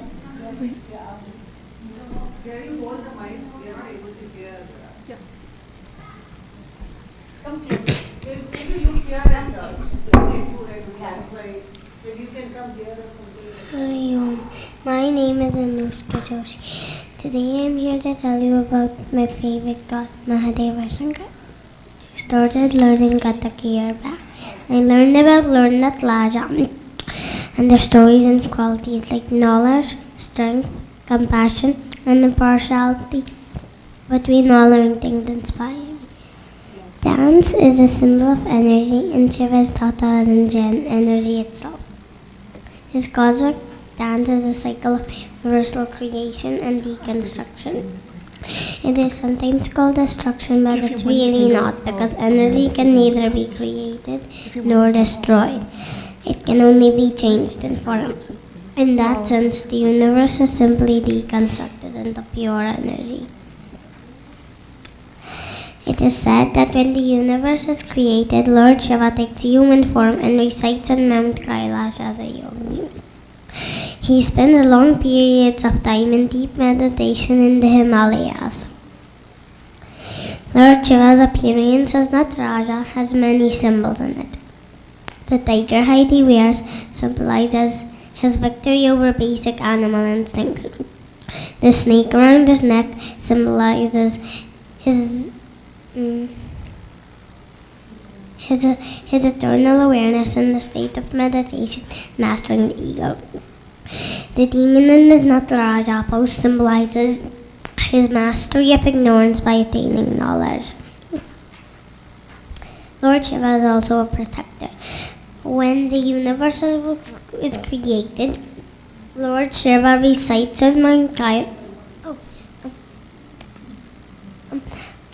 Once Rishi Durvasa cursed the Devas that they would lose their powers. They lost their powers. Lord Vishnu suggested that they had to churn the ocean and drink the nectar, but instead came a deadly poison.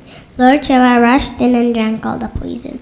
Since then, he is also known as Neelakantha, one with the blue throat. One of Lord Shiva's greatest help to the world was to tame the mighty Ganga river. Once, Lord Shiva stood in the way of the heavens and the earth, capturing Ganga in his thick locks, thereby slowing its flow. Lord Shiva is also completely impartial between Devas and Asuras. He granted both sides with blessings and boons, and also cursed both sides when he thought necessary. Lord Shiva is the creator and first teacher of Yoga Shastra.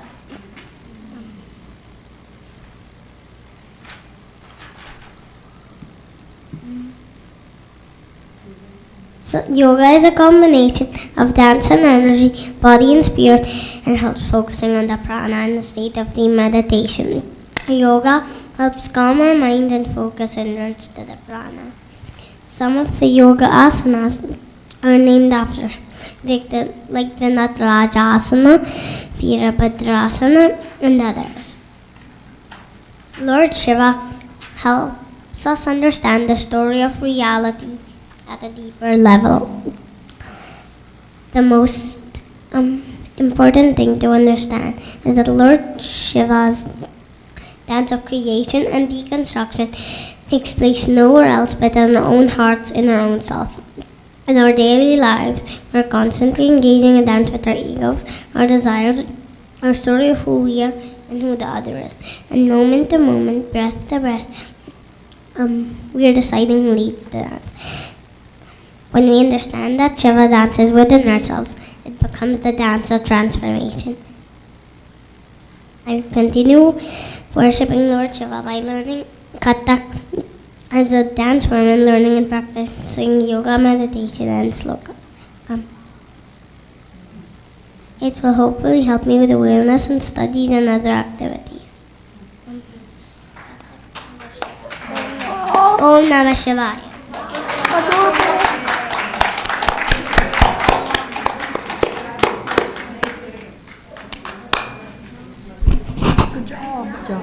That was really good.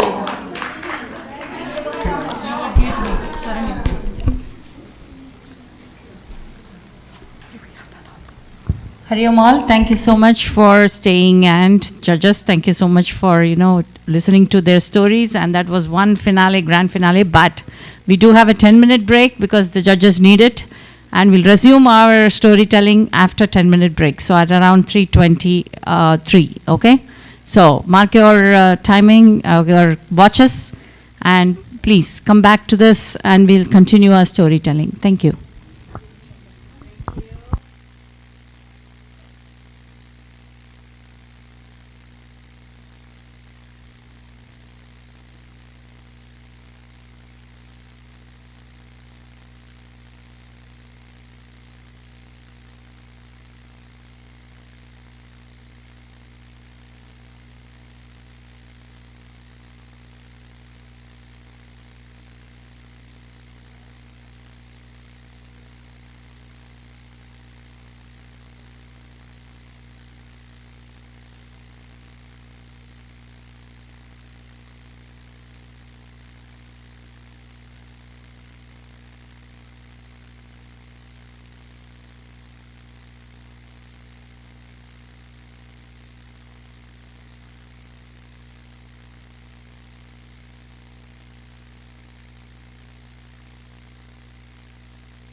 Are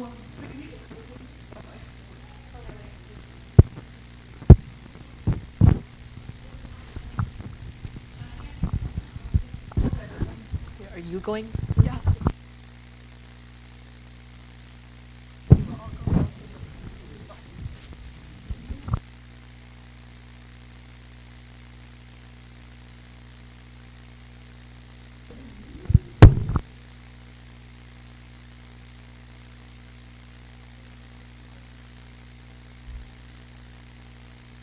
What number are we starting with?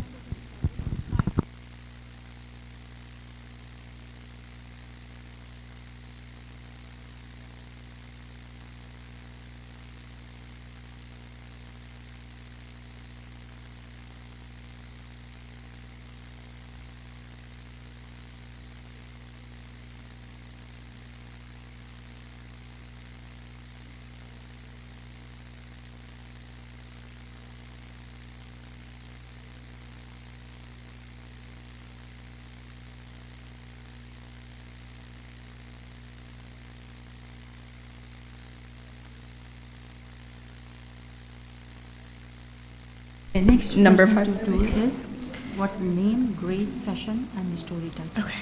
And wait for the judges to say like this. One of the pair of Like judges people will say like, this. Switch off that. Sorry.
Krishna 11, Karthik, grade 1, Friday PM.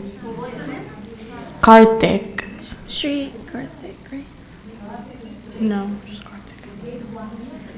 No, that's the last name. Oh, that's the last name. It's Costa. Yeah. And he's, yeah. Krishna 11.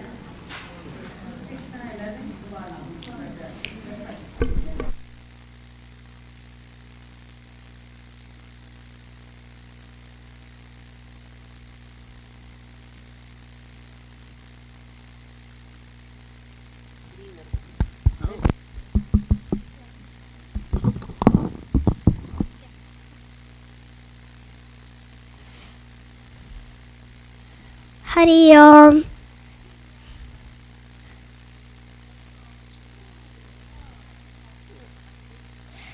Today we're going to perform. Today we're going to perform the.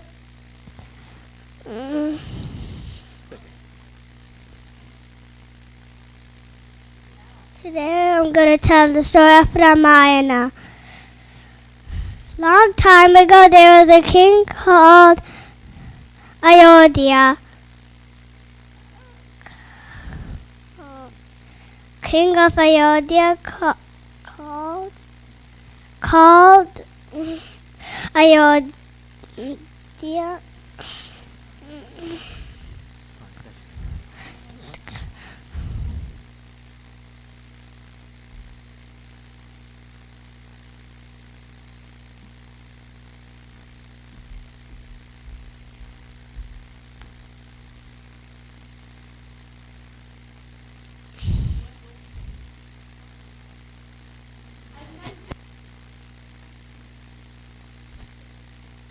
Hari Om.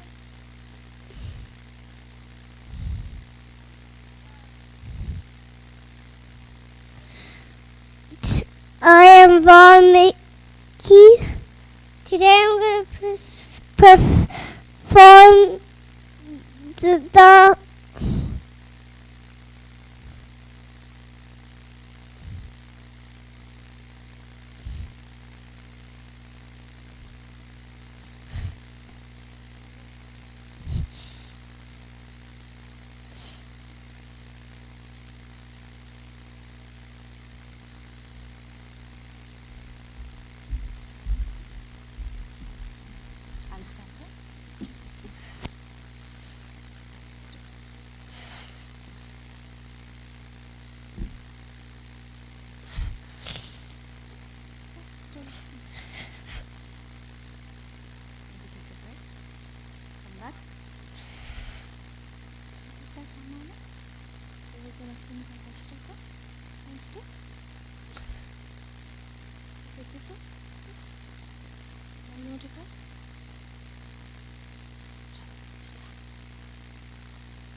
Yeah, we'll take a break and come back. We'll come back. Yeah.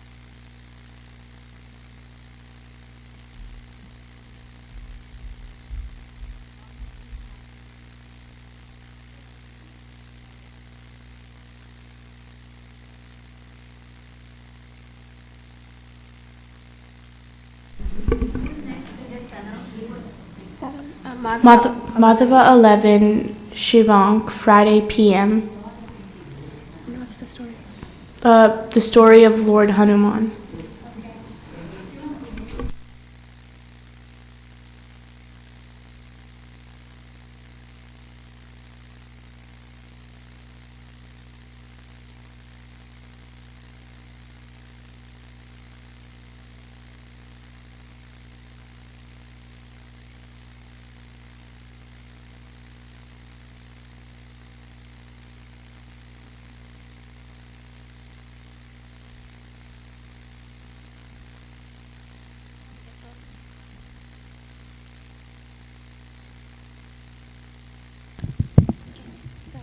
Hari Om. Today I'm going to be telling the story of Lord Hanuman. One morning, Lord Hanuman woke up very hungry. He saw the rising sun, thinking of it a fruit. He flew towards it to eat it. By punishing him, Indra, the king of gods, hit him with this thunderbolt. It hit Hanuman's chin. He fell to the ground. He became unconscious. Then Lord Shiva sensed him. Then the gods gave him all the powers.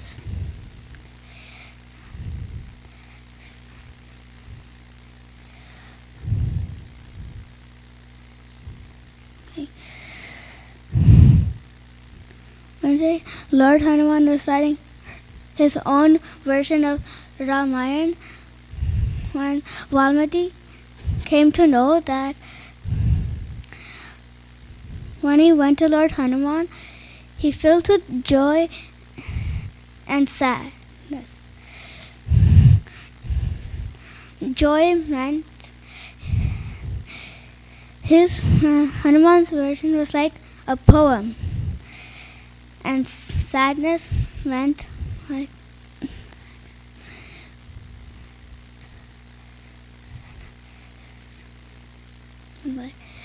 his work will be overshadowed.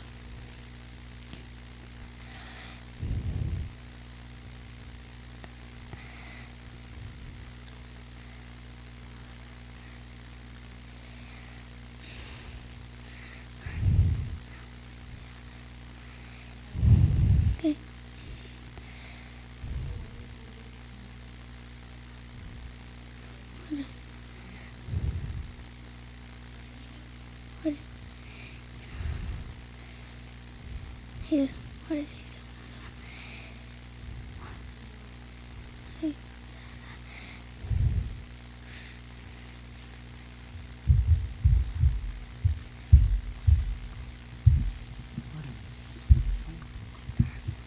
Nervous? Okay, take a deep breath.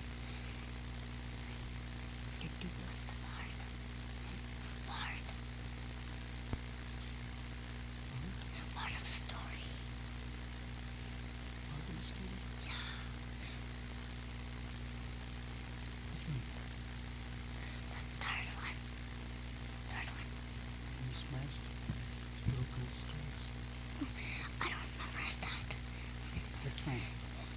That's fine. Tell what you know. It's okay. What? This is fine.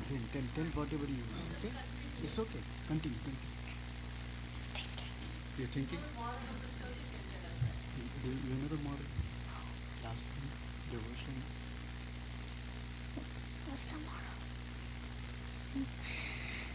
I think he's too nervous. No, I'm not too nervous. You want to come back? You can come back. I'm fine. You're fine? You want to drink water? Come back. What's that moral?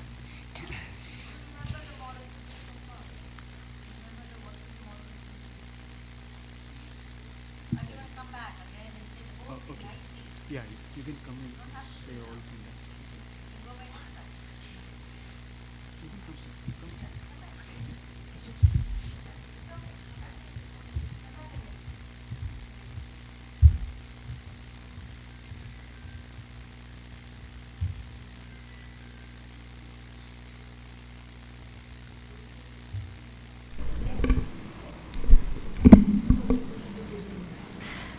Madhava 16, Mivan, grade 3, Sunday PM.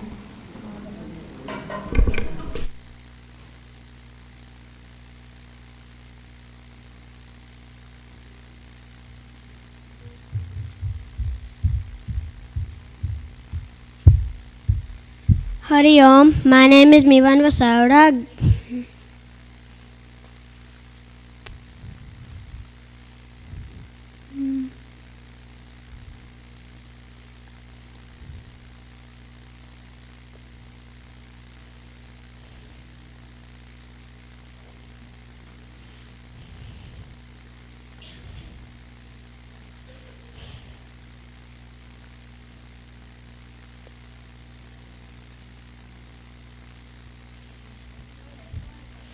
Hari Om, my name is Mivan Vasavda and I'm from 3rd grade Bala Vihar.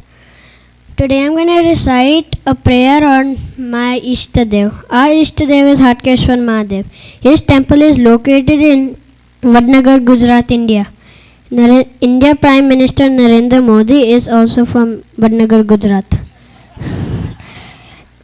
I will start the prayer now. O ईश्वर बजिए तने मोन तुझे तुझना गुण ताड़ा नित गाये थाय अमारा काम हे तलावी हसावतुन सदा राख दिल साफ भूल कदी करिए अमे तो प्रभु करजो माफ प्रभु एटलू आप जो कुटुंब पोषण थाय गुणता रोय सुए नहीं साधु संत समाय अथदी झांखो नव पड़े आश्रित ना दुभाई जे आवे मम आंगणे आशीष दे तो जाए सवा वे वो आप जो सौ इच्छे अमहित शत्रु इच्छे मित्रता पड़ोसी इच्छे प्रेम. This prayer means that if you pray to Lord every day, then He'll give you a better life and make all your difficulties easier. I am connected to my Ishtadev by praying to him every day. We pray to him every day so he can give us a good future and a better life. Hari Om.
Madhava 14, they launch, grade 4, Friday p.m.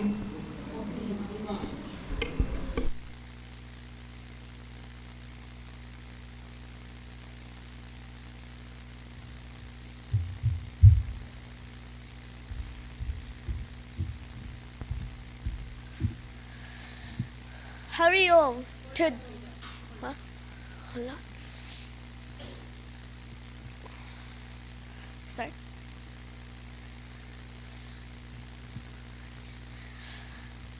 Hari Om. Wait, hold on.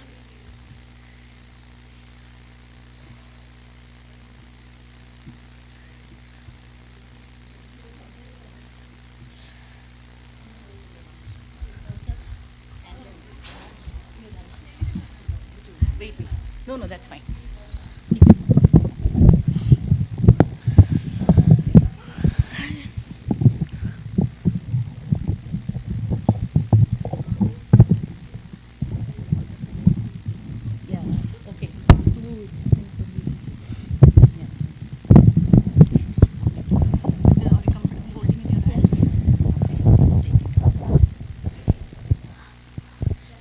Hari Om.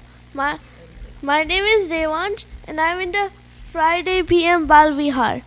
Today I want to tell you about the Vamana Avatar. One day, there's a king named Bali. Bali wanted to conquer heaven, so he was doing a sacrifice to get a golden chariot to heaven. The Devas and Indra went to Lord Vishnu for help. Lord Vishnu said, "Don't worry, this will get fixed soon." So Lord Vishnu came as Vamana Avatar. Vamana Avatar went to King Bali. Vamana Avatar asked if he could have 3 steps of land. And King Bali said that he could. So he grew bigger and bigger and bigger and bigger and bigger. Then he put 1 step on the earth, the second on heaven, and asked where to put the 3rd step. King Bali said, "Since I have nothing, you could put the 3rd step on my head." So after hearing this, Vamana Avatar turned into Lord Vishnu, and Lord Vishnu said that he'll be the king of Patalpur forever. Then he put the 3rd step on King Bali. Then he dug into the ground. That end.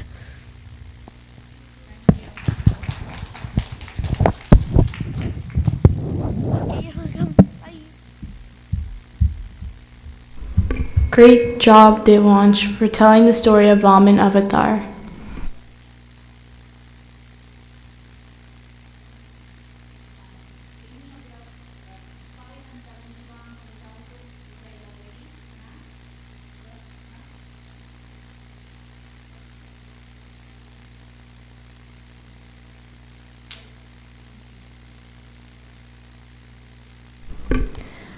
Madhava 13, Shri Karthik, grade 4.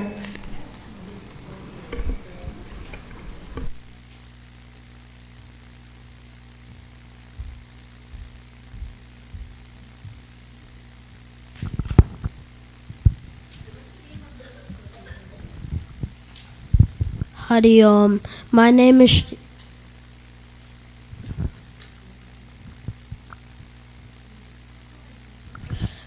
Hari Om. My name is Shri Karthik.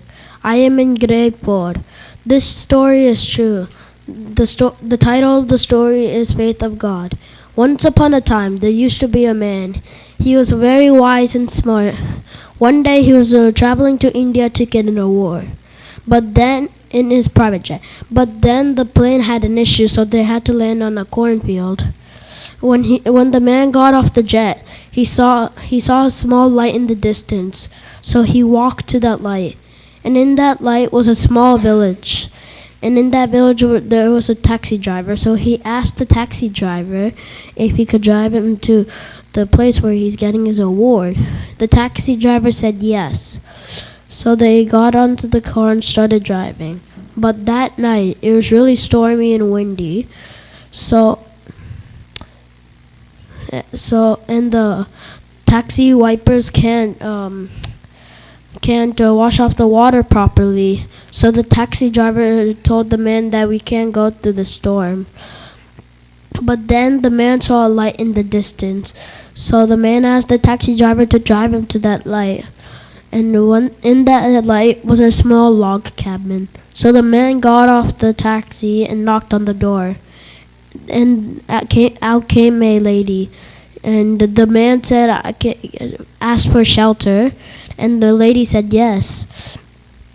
So she gave him some food. And the man noticed that she was muttering something. And he went to sleep.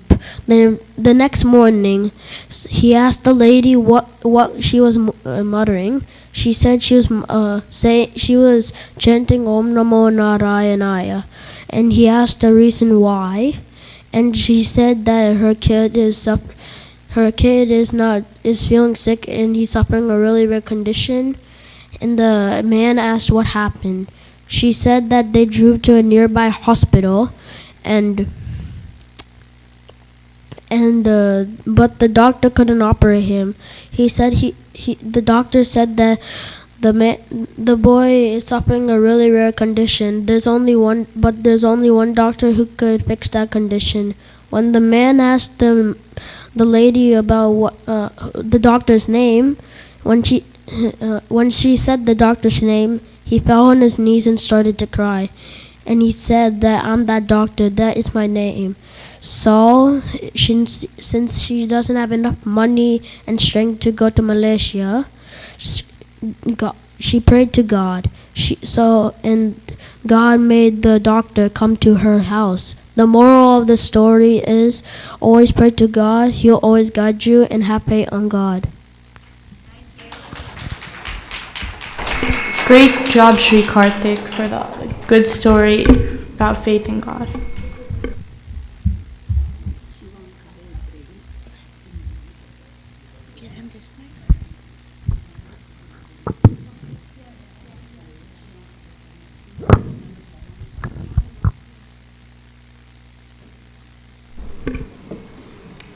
Madhava 11, Shivank, grade 4.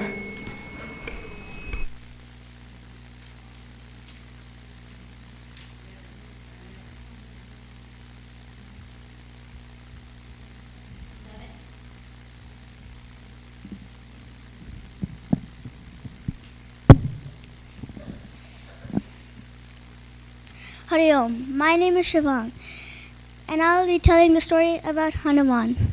Hanuman is the supreme devotee of Rama. Hanuman grants success, protection,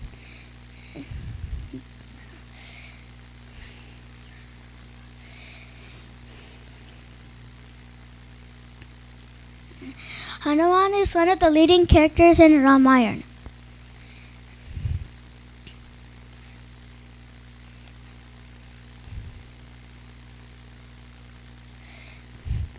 I'll be telling the story of Hanuman got his name. One morning, Hanuman woke up hungry. He saw the rising sun. He thought it was a fruit. He flew towards it to eat it. By punishing Hanuman, Indra threw a thunderbolt at him. It hit Hanuman in the chin and he fell to the ground. He felt unconscious, and then all the gods gave him all the powers.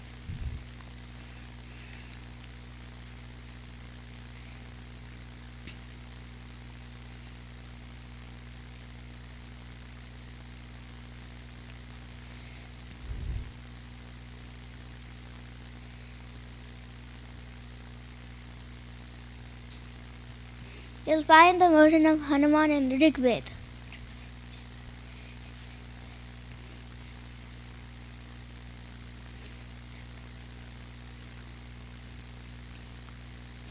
And Hanuman's name means disfigured jaw.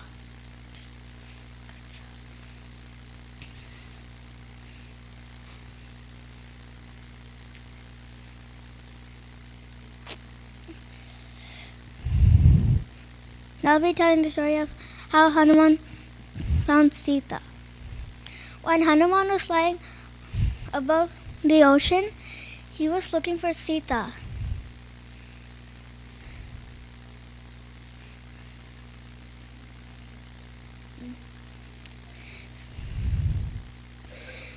Sita was like stuck on like a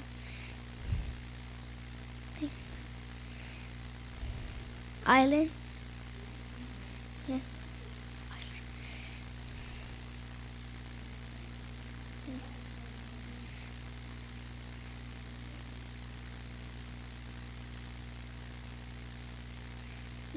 He let Rama know that he found Sita.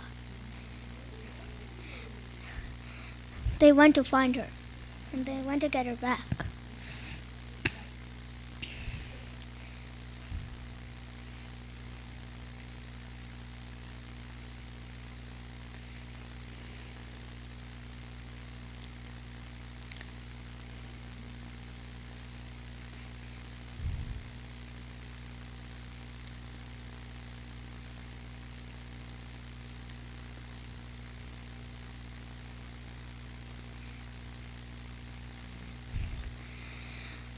So when he was looking for Sita, he forgot that he had the powers. Yeah.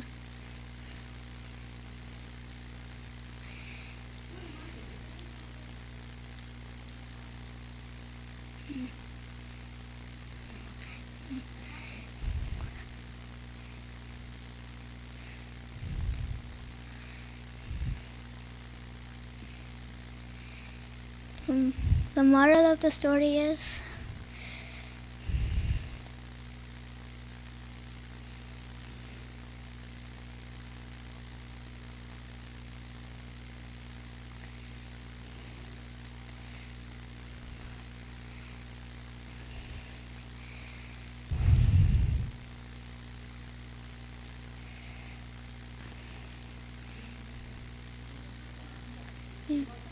moral of the story is like be like Hanuman.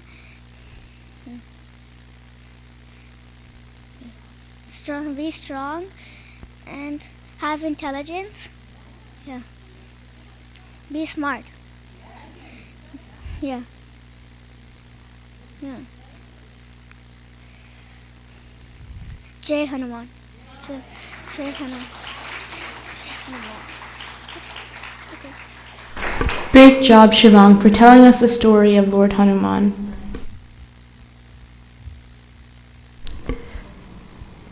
Next is Madhava 15, Vishnu, grade 4, Sunday AM.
Hari Om, my name is Vishnu, and today I will be telling the story of Nammalvar.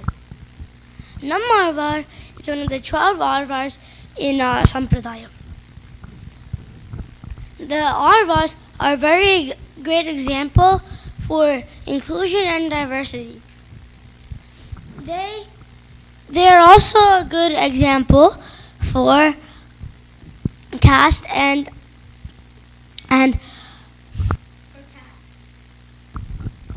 for caste and creed, because what they showed was just that means doesn't matter what caste you are, it only matters if you have bhakti. When Nammalvar was born, he didn't sleep, eat, drink, anything. His parents were very, very worried.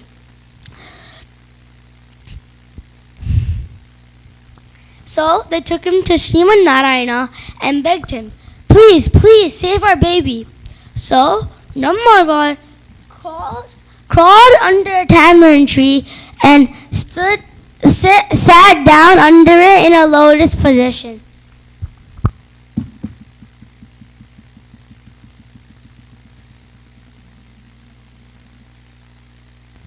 He didn't talk, sleep, eat, or drink, and he just sat under that tree for 16 years.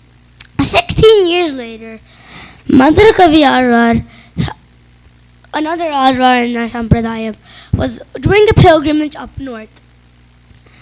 But then he saw a very bright light very near the south.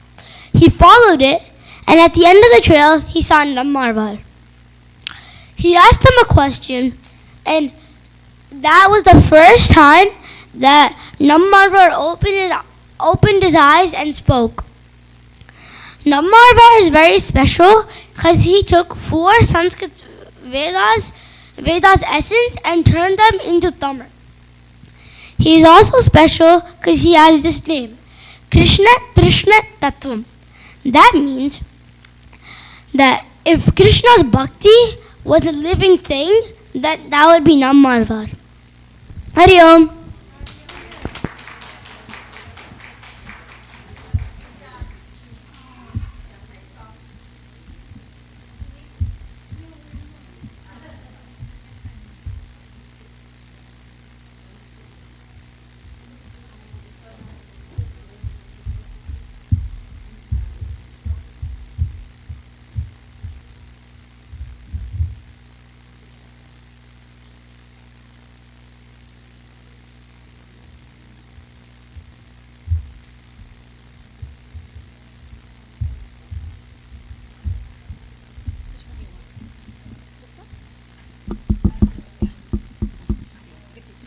Hari Om.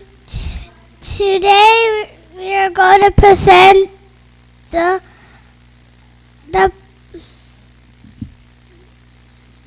story of Ramayana. Long time ago, there was a king of Ayodhya called Dasharatha.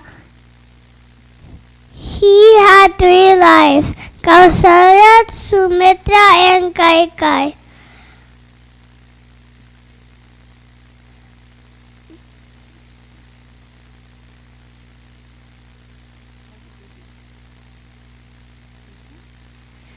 They did the yajna.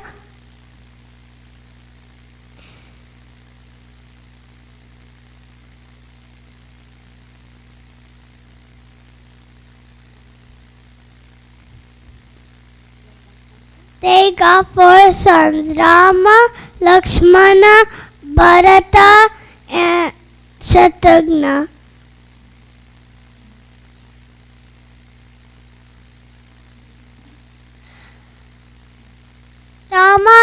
Rama and his brothers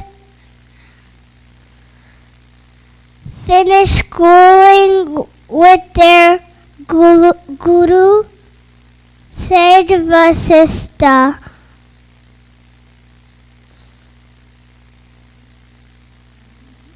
Rama married Sita.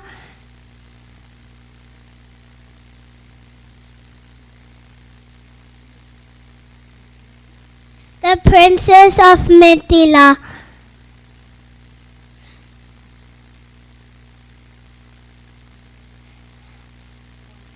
Dasharatha wanted Rama to be the next king.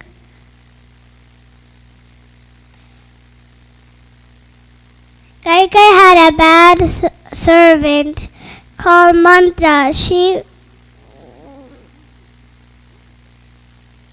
wanted Bharatha to be the next king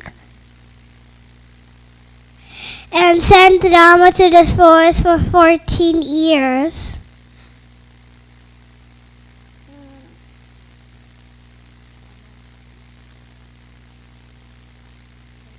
Rama accepted and went to the forest. Lakshmana and Sita also went with Rama. They built a small hut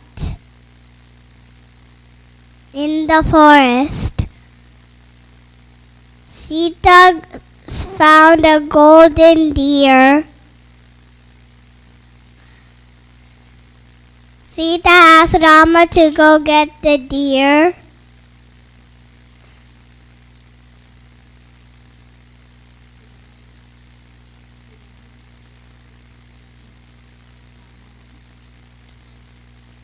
Rama went to get the deer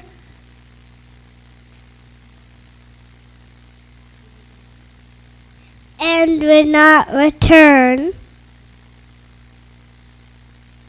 Sita asked Lakshmana to go find Rama.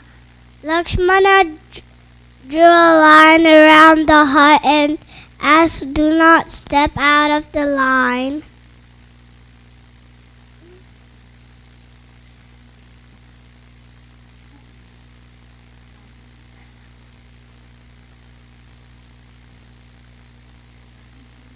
Ravana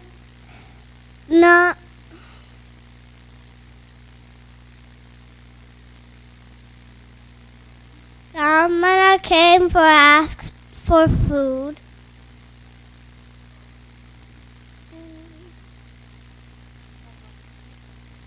Sita brought him food and crossed out of the line.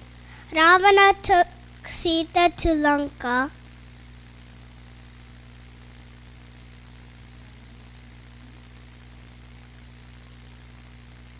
Rama and Lakshmana came back to the hut and did not see Sita. They looked Sita everywhere, but they did not see Sita. Hanuman helped Rama and Sita.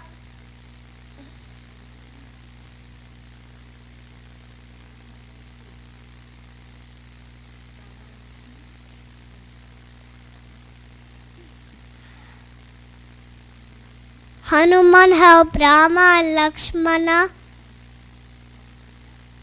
to find Sita.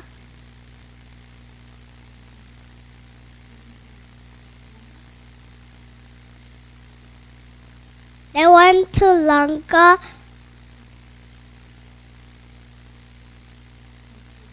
and killed Ravana.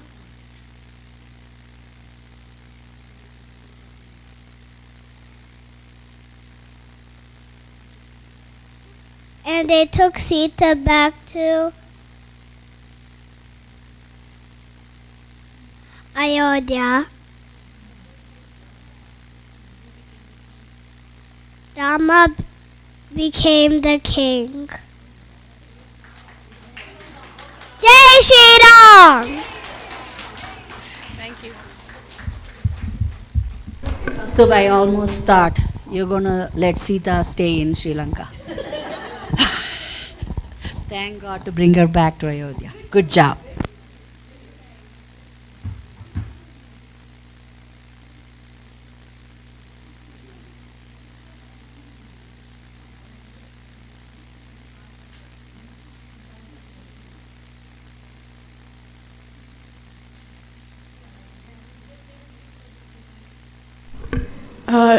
Gopala 10, Neil Srivatsan, grade 7, Sunday AM.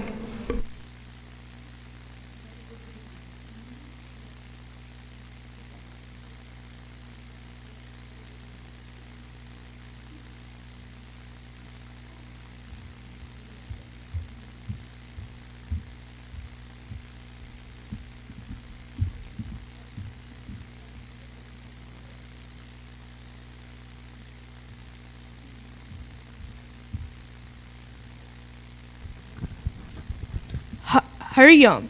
My name is Neil Srivatsan and I am 7th grade from Durga's Daredevils. Today I will be telling you about the divine debate between Adi Shankaracharya and Amara Simha and Adi Shankara's connection with Devi Saraswati. Adi Shankaracharya was born in ancient India and is one of the most renowned and most noble scholars that has from India. He was the one who brought around and reseeded the idea of Sanatana Dharma, while also showing why Sanatana Dharma was better than other practices that were prevalent back in ancient India. In this instance, this is one of the most important instances of when he proved about Sanatana Dharma. One day, Adi Shankaracharya and Amara Simha were having a debate. But before the debate started, Amara Simha had one condition, that there would be a screen in between both contestants so one contestant could not see the other. Adi Shankaracharya, not thinking anything of this, automatically agreed. I mean, what would you think? Someone just asked for a screen in between you and them? You're not going to think anything's wrong with that. As the debate started, Adi Shankaracharya asked Amara Simha many questions and some of the most difficult queries, which Amara Simha seemed to answer with practical ease. Noticing that, he first was surprised. Adi Shankaracharya, one of the most renowned and one of the most great sages and scholars of the time, how could he be losing this debate to a scholar who is below him? From this, he realized that someone was helping him. He realized that Devi Saraswati, in fact, was helping Amara Simha. Amara Simha, being from the Jain religion, did not worship one single deity, but he secretly worshipped Devi Saraswati. Directly addressing Devi Saraswati, Adi Shankaracharya said, "Oh mother, why are you helping this man? He's gone against Sanatana Dharma. He has written scriptures on it. Why are you doing this? You have done enough. You have helped him enough. Go now." Out of respect for Adi Shankaracharya, Devi Saraswati left. Amara Simha, with no chance of winning now, automatically lost the debate. Humbled, he went home.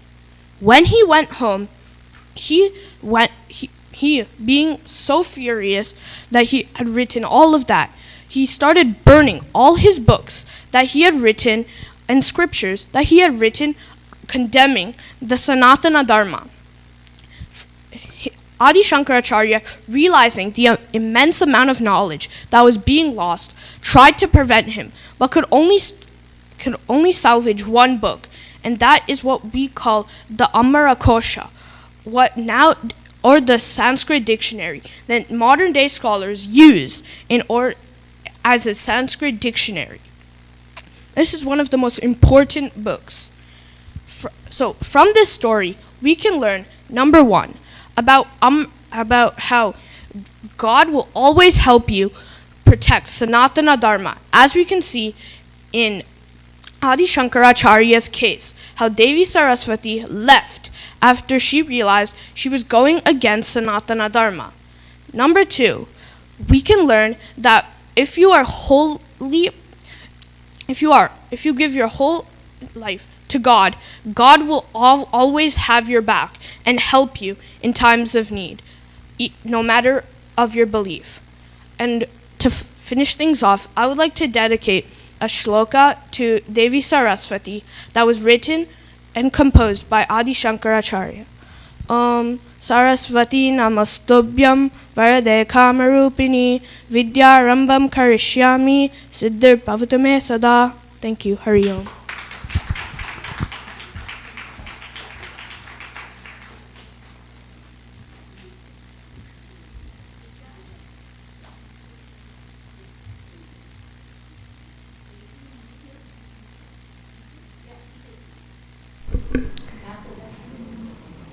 Madhava 17, Nikhil Srivatsan, grade 4, Sunday AM.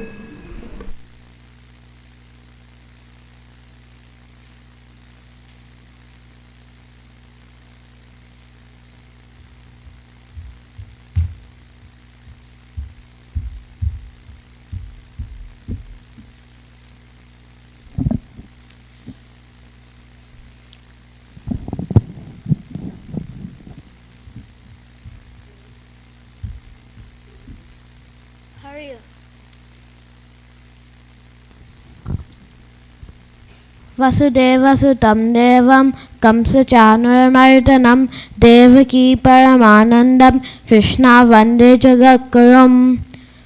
Hari Om. My name is Nikhil Srivatsan. I'm in 4th grade and I am in Krishna's Cowboys.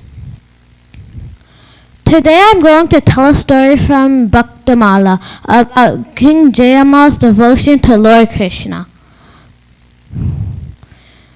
King Jayamal was a great devotee of Lord Krishna. He never doubted that Lord Krishna was real, no matter what anyone said. Every day, the first half of the day, King Jayamal would spend his time praying to Lord Krishna, who he calls Shyamala Sundara, meaning dark and beautiful. When King Jayamal was praying, he would not let himself to be disturbed, no matter what it was. The second half of the day was reserved for dealing with the affairs of the kingdom.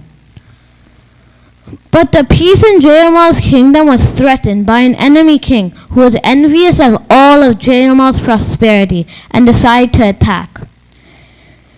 He learned that Jayamal prayed the entire first half of the day and decided to attack at dawn to try and surprise Jayamal. When the enemy king attacked, all of King Jayamal's ministers came running to him, telling him the news. But King Jayamal did not let himself to be disturbed. He said, Shyamala Sundara has given me this land. If he wants to take it away from me, what can I do? But if I have his blessings, nothing can hurt me. As this was happening, Shyamala Sundara himself went in the king's position and single-handedly destroyed the entire army. Except for the enemy king, who was unharmed. When Jayamal had finished praying, he went to the battlefield and saw his horse drenched with sweat and panting. He also saw how the entire enemy army was destroyed. The enemy king shared his experiences with Jayamal, telling about a mysterious blue warrior who had single-handedly destroyed his entire army. He also said that he felt respect for the mysterious warrior. He felt like he was in the presence of the divine. King Jayamal knew immediately that this was Lord Krishna himself. After the enemy king sought Jayamal's blessings, he surrendered all his prosperity and wealth to become a devotee of Lord Krishna. In this story, two things happened. King Jayamal surrendered everything to the Lord, and he got his protection. And also, Lord Krishna changed the heart of the enemy king to become a devotee. This shows that if you surrender everything to the Lord, He will protect you. And He will also guide you on the path of truth. Hari Om.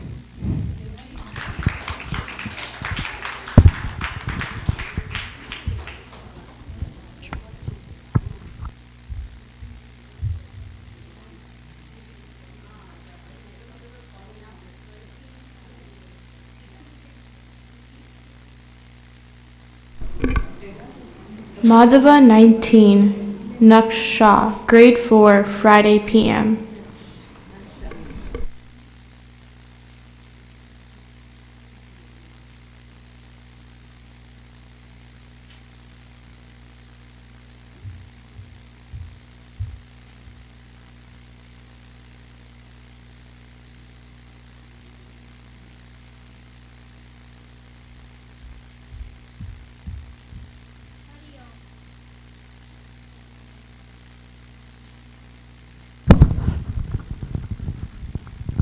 Hari Om. My name is Naksh.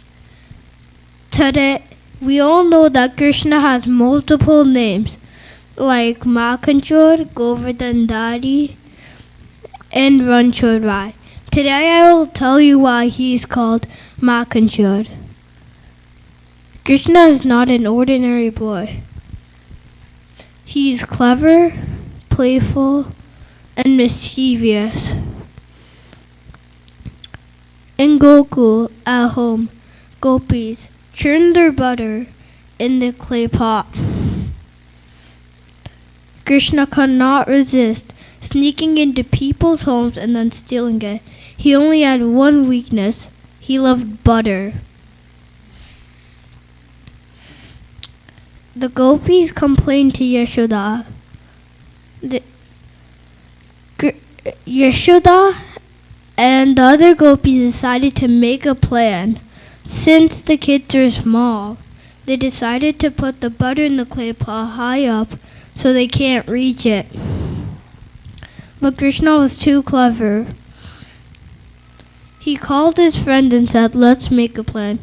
Together they stacked up on each other's shoulders. Krishna broke the pot.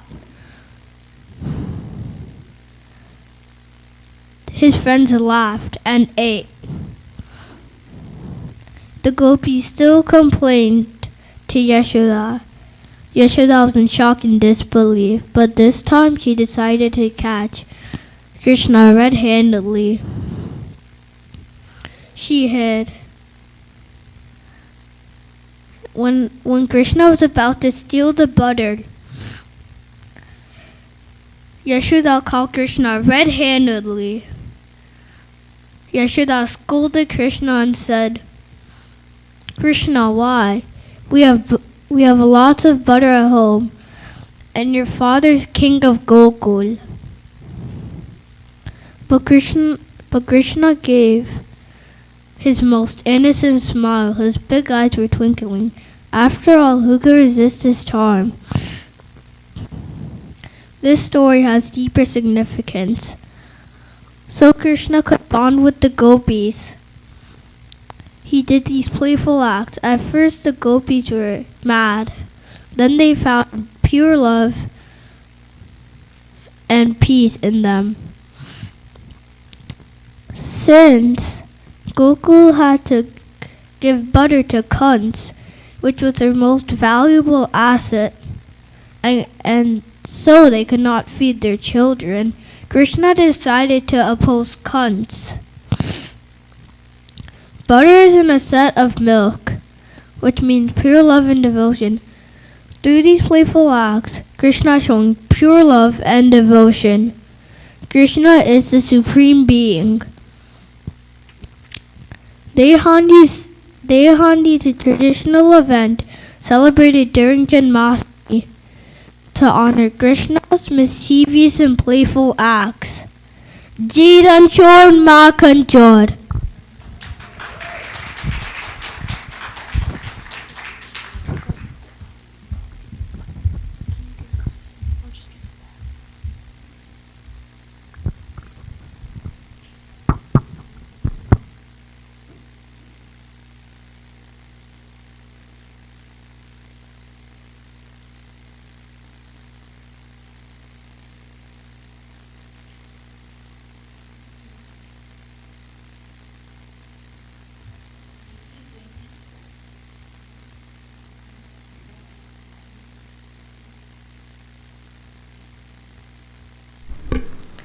Gopala 13, Jaini Shah, grade 6th, Friday p.m.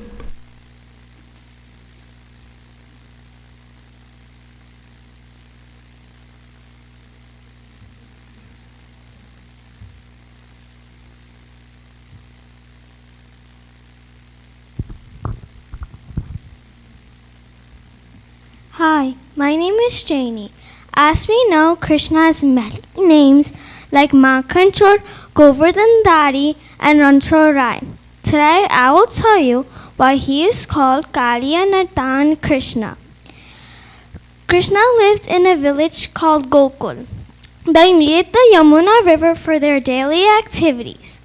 Suddenly, when people and the animals drank from the Yamuna river, they died.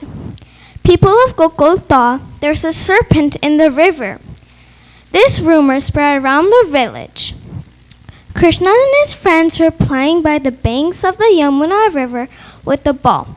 While playing, the ball had accidentally went into the river, and all his friends had denied to go get the ball. Krishna looked at his worried friends and said, "Don't worry, I'll go get the ball." Krishna's friends said, Don't get the ball." Krishna didn't listen. Krishna's friends were scared and went to tell Nand Baba and Yashoda. This news spread around the village. Krishna reached the bottom of the Yamuna river and saw a serpent. Krishna thinks to himself, "This must be Kaliya, the serpent. If you value your life, you must leave this place now." But Kaliya didn't listen to Krishna. Kaliya challenged Krishna to a fight. The fight ensured between Krishna and Kaliya. The people of Gokul reached the banks of the Yamuna river. They saw a streak of blood, and when Yashoda saw this, she fainted because she thought the blood was Krishna's blood. But it was actually Kaliya's blood. Krishna started stomping on Kaliya's head. Kaliya's wives begged Krishna to stop. They said they had moved to the Yamuna river because there was a Garuda. Since they were scared, they moved to the Yamuna river. Krishna stopped. Kaliya's wives and Kaliya surrendered, asking for forgiveness and mercy. Krishna started dancing on Kaliya's head while playing the flute. They rose from the water, and everyone was happy looking at this beautiful scene. This story teaches us that whoever tries to cause problems get punished in some way or another. Just like how Kaliya pollutes the Yamuna river, our ego pollutes our mind by removing positive feelings like love and compassion and filling them with jealousy and anger. The truth about God and knowledge purifies our mind by removing our ego. And when you surrender to the God, you get forgiveness and mercy. Thank you. Hari Om.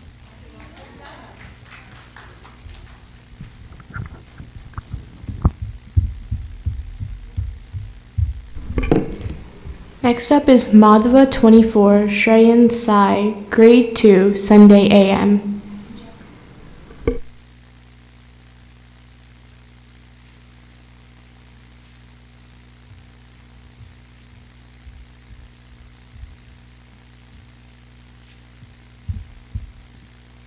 Hari Om. My name is Shreyan.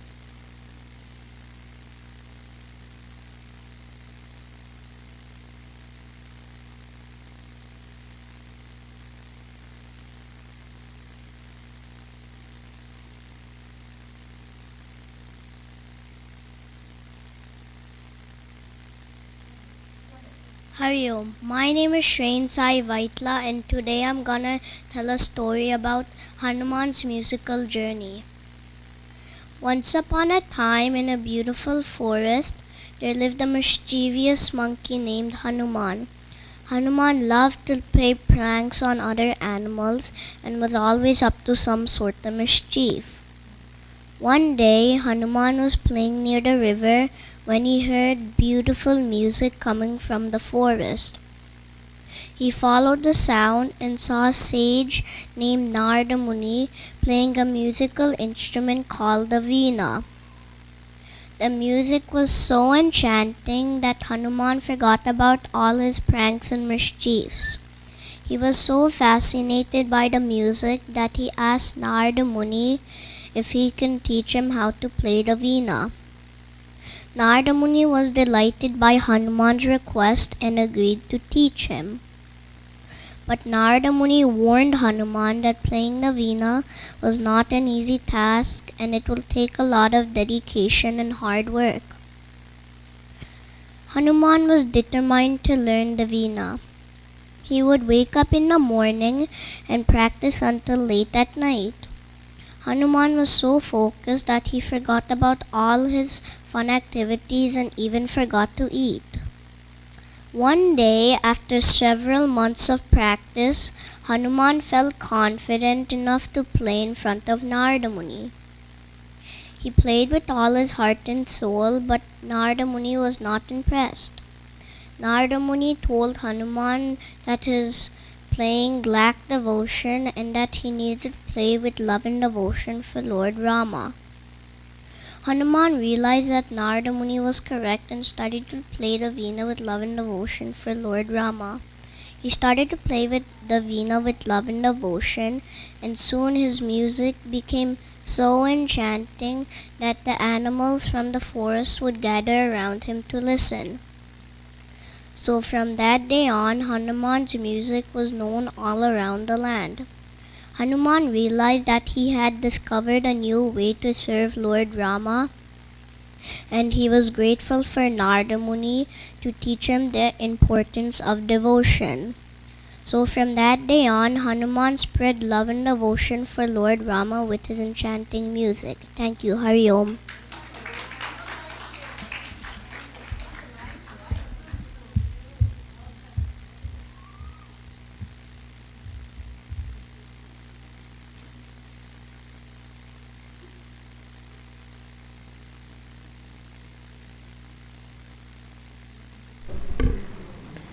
Next is Krishna 16, Arav Menon, Kindergarten, Sunday a.m.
Hari Om. My name is Ara.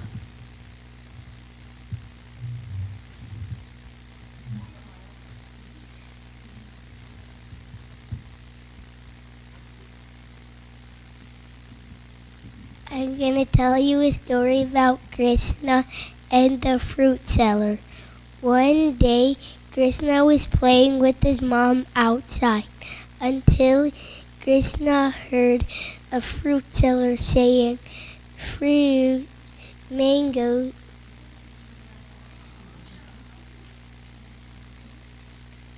Juicy golden mangoes, buy juicy golden mangoes.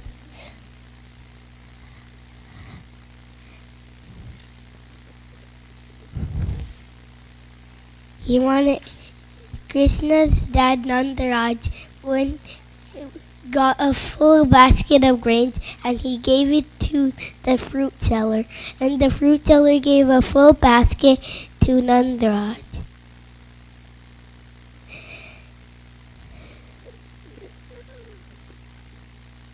Krishna also wanted some mangoes, so he ran to get some grains, and then when he was running, some dropped out, and then when he said, "Can I have some grain?" and then when he said, "Can I have some mangoes?" he opened his hand and he was crying. And then the fruit seller said, "It's okay, Krishna." And then she took the grains and put it in her basket. And then the fruit seller gave mangoes to him.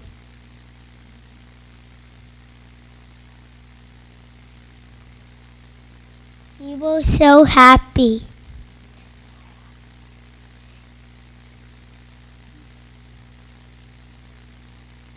And then all of the mangoes turned into golden gems. Looking at Krishna,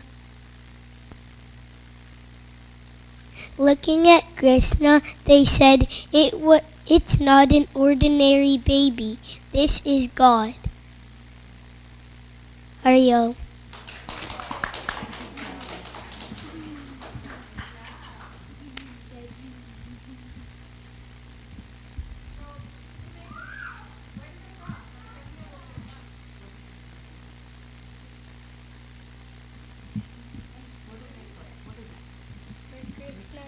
For Krishna's front door.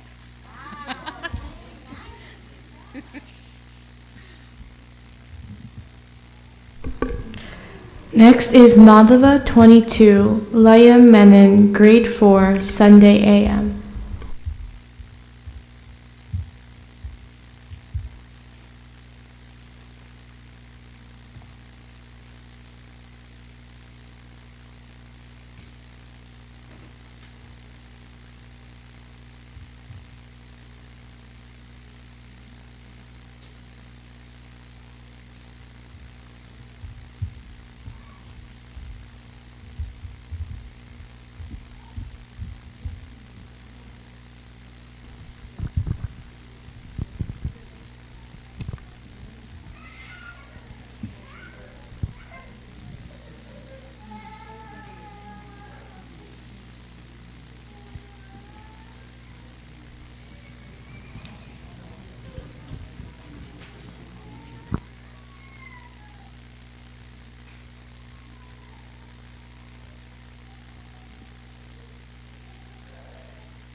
Okay. Yeah.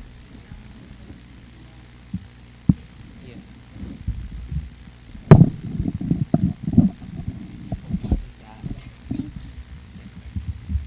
Hari Om, my name is Laya Menon. I am in grade 4 Sunday AM class. Today, I will be telling you a story of my favorite goddess Lakshmi Devi. This story all happens in a village called Sukhapur. The people of this village were known for their honesty and hard work. Among them all was a humble farmer named Dharmadas. He always believed in sharing and helping others.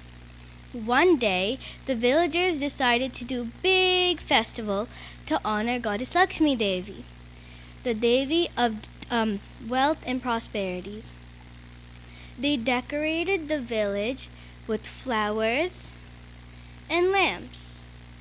They sang bhajans to invoke her blessings.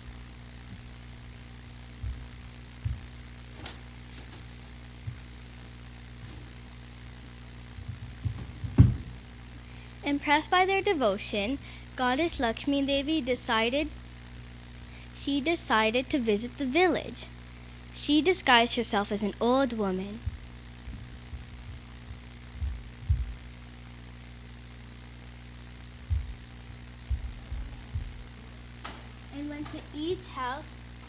And went to each house asking for food and shelter.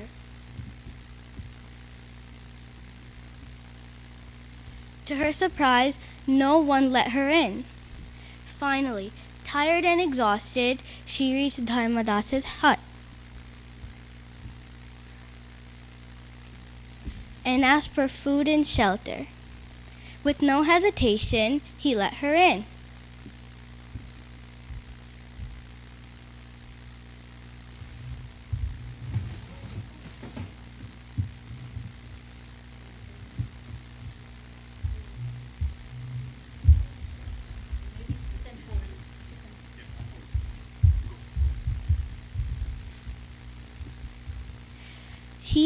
Dharmadas offered the old lady food and water.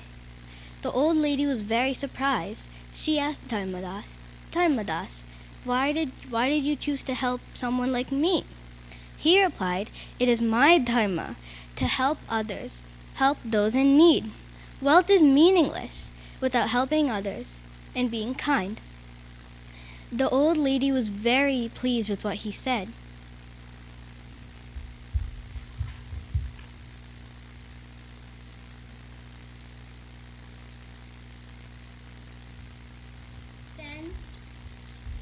She revealed her divine form as goddess Lakshmi Devi.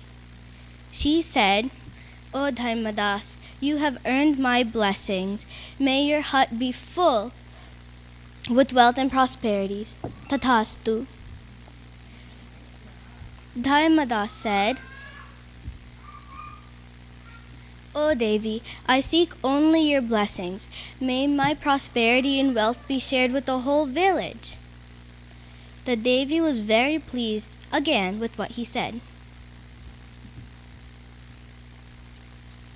So then, Lakshmi Devi blessed the entire village. She taught them that true wealth doesn't come from objects or money. True wealth comes from happiness, helping others, and sharing. Moral of the story: prosperity follows those who do hard work, those who are kind to others, and helps others. Before I leave the stage, I would like to chant to invoke Lakshmi Devi's blessings to bless you all.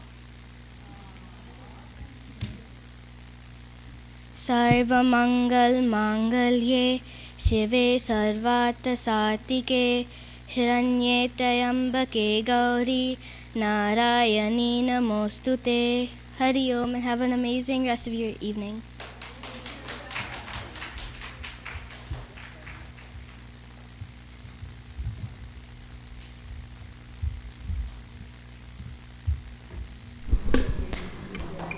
Next is Krishna 17, Nivrit Yanamula, Grade 1, Sunday AM.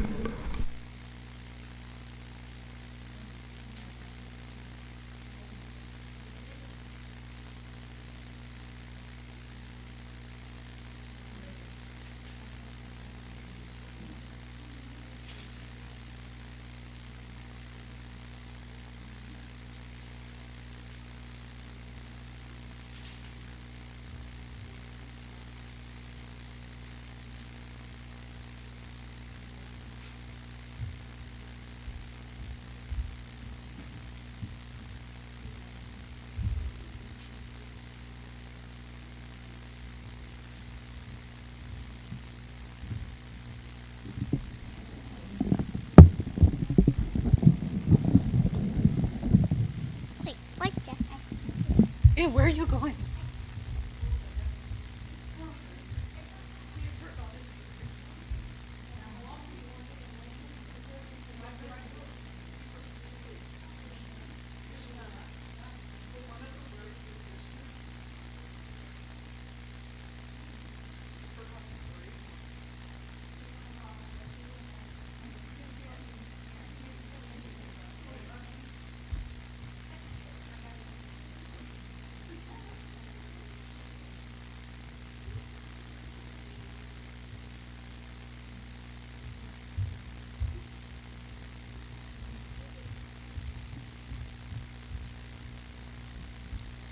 Hello, my name is Nivrit and I'm in first grade.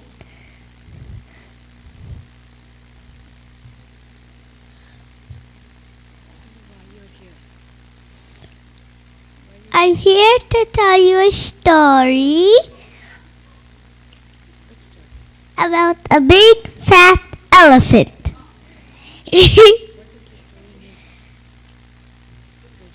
Oh, he's coming too.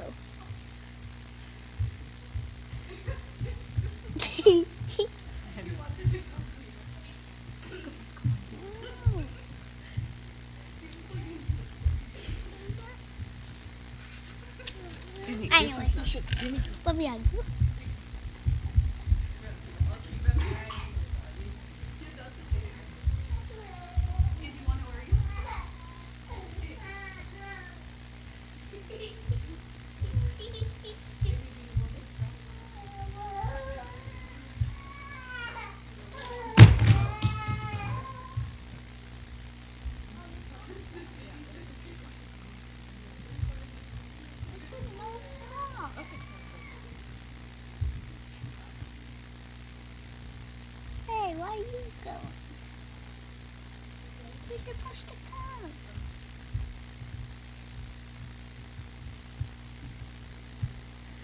Once there lived a big elephant, and his name was Gajendra.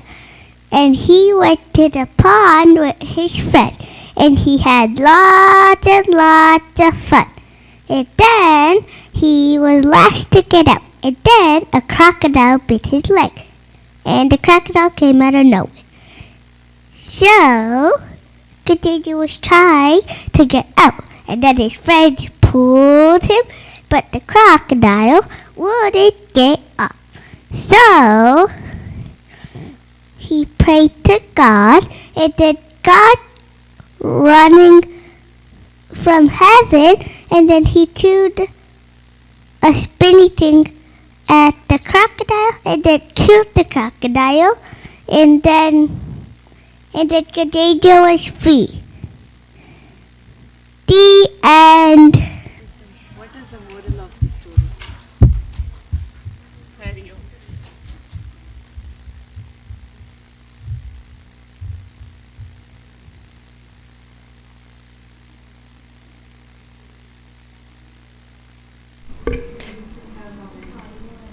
Next is Madhava 20, Lasya Grade 3, Sunday PM.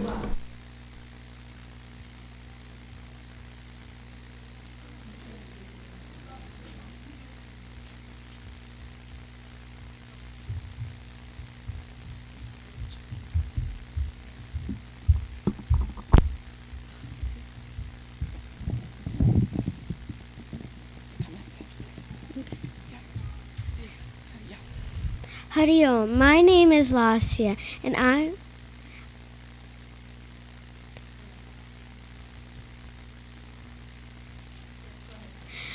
Hari Om. My name is Lasya, and I'm going to be telling you the story of Prahlada.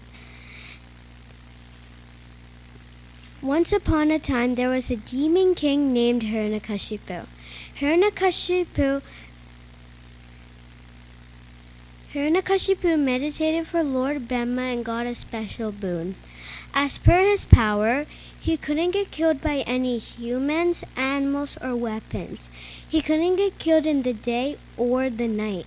He couldn't get killed down on earth nor the sky. He couldn't get killed neither inside the palace nor outside the palace.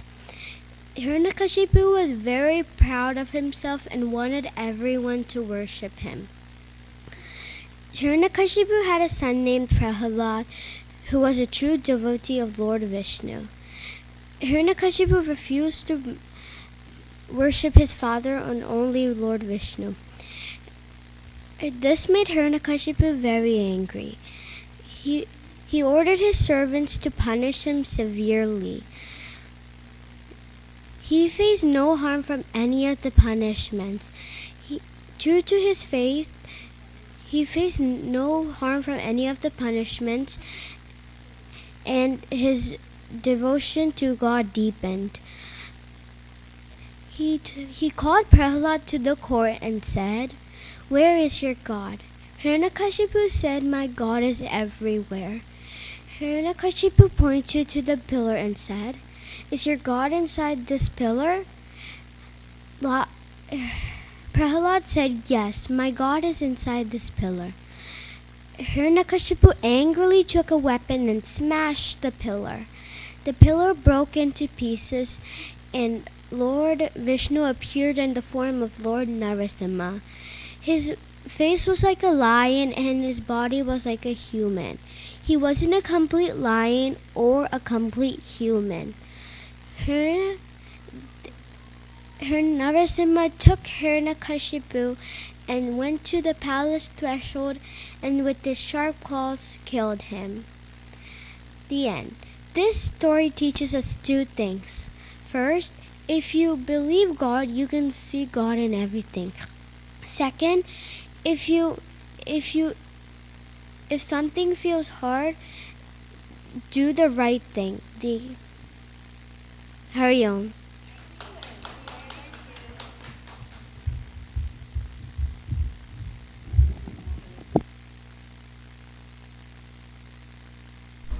Next is Gopala 12, Hari Shankar, grade 8.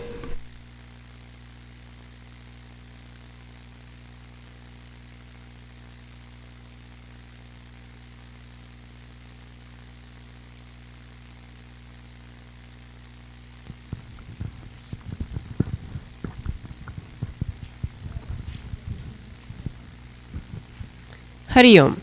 My name is Hari, and I'm telling you the story of Sage Narada's test of devotion. Sage Narada was a great devotee of Lord Narayana, as he was constantly playing on his divine veena and praising the Lord's name. And so, for this reason, he considered himself to be the greatest devotee of Lord Narayana. One day, he went down to Vaikuntha to ask the Lord who he thought his greatest devotee is. And so, in response to the question, Lord Narayana said, he pointed down to a village, a remote village, and pointed to a little farmer. Narada was shocked, as he thought that his name would be called in response to his question. And so, seeing his puzzled reaction, Lord Narayana said, Narada, why don't you go see for yourself why this farmer is my greatest devotee? And so, quietly and unnoticed, Narada went down to the farmer's little hut and observed his day-to-day life. He saw that the farmer woke up in the morning, said the name Narayana once, and then got ready to work in the farm under the scorching sun, along with other farmers. Then, in the evening, he came back home and spent time with his family, ate his meal, and right before going to sleep, he said Narayana once again. Narada was still confused. How could this farmer be the Lord's greatest devotee if he only said his name twice a day? And so he asked the Lord again, My Lord, how could this farmer be your greatest devotee when he only says your name twice a day, while I, on the other hand, am constantly praising you? In response, the Lord said, Narada, I will answer all of your questions, but first I want you to do a simple task for me. Take this pot filled to the brim with oil, and balance it on your head, and walk around Vaikuntha once without spilling a single drop. Narada was confused how this related to his answer. However, since it was his condition for an answer, he immediately accepted. He carefully took the pot with a bunch of focus and attention, balanced it on his head, and tracking his every step, made his way around Vaikuntha once. He successfully completed the task and gleefully reported to the Lord, My Lord, I have fulfilled your quest, and now tell me why this farmer is your greatest devotee. The Lord said, Narada, how many times have you thought of me while doing this simple task? Narada was shocked. My Lord, I couldn't think of you even once, because I was putting all my attention and focus into not spilling a single drop of oil while balancing it on my head. And so the Lord replied, Narada, if you cannot think of me even once while doing this simple task that only took a couple of minutes, just imagine how this farmer can think of my name twice a day while working so hard and even spending time for his family. Narada immediately realized his mistake. He was humbled, and he realized this was the Lord's humble way of destroying his ego. He begged the Lord for forgiveness and asked him for complete and total devotion. And so, finally, he happily and contently made his way home. Just like Narada, we should all realize that even those who are constantly praising the Lord might not be as great as a devotee as those who are busy in their day-to-day lives but still find time to maintain a connection with the Lord. It can be as simple as just thinking of the Lord in the morning and the evening, or just humbly thinking about Him throughout the day. Hari Om, and thank you for listening.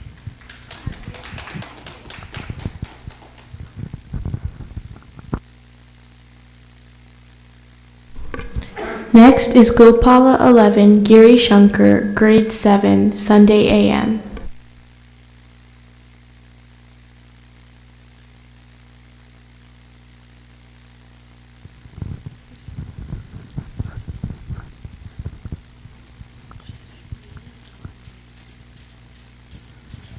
Hari Om. My name is Giri Shankar Anish, and I'm going to tell you the story of Hanuman and the pearl necklace. It has been the day of Lord Rama's return to Ayodhya after his 14-year exile. The entire city of Ayodhya wore a festive look to celebrate this special occasion. Even the sages and devatas took part in this divine celebration. After the Pattabhishekam was over, everyone gathered into a small assembly to present gifts to the Lord.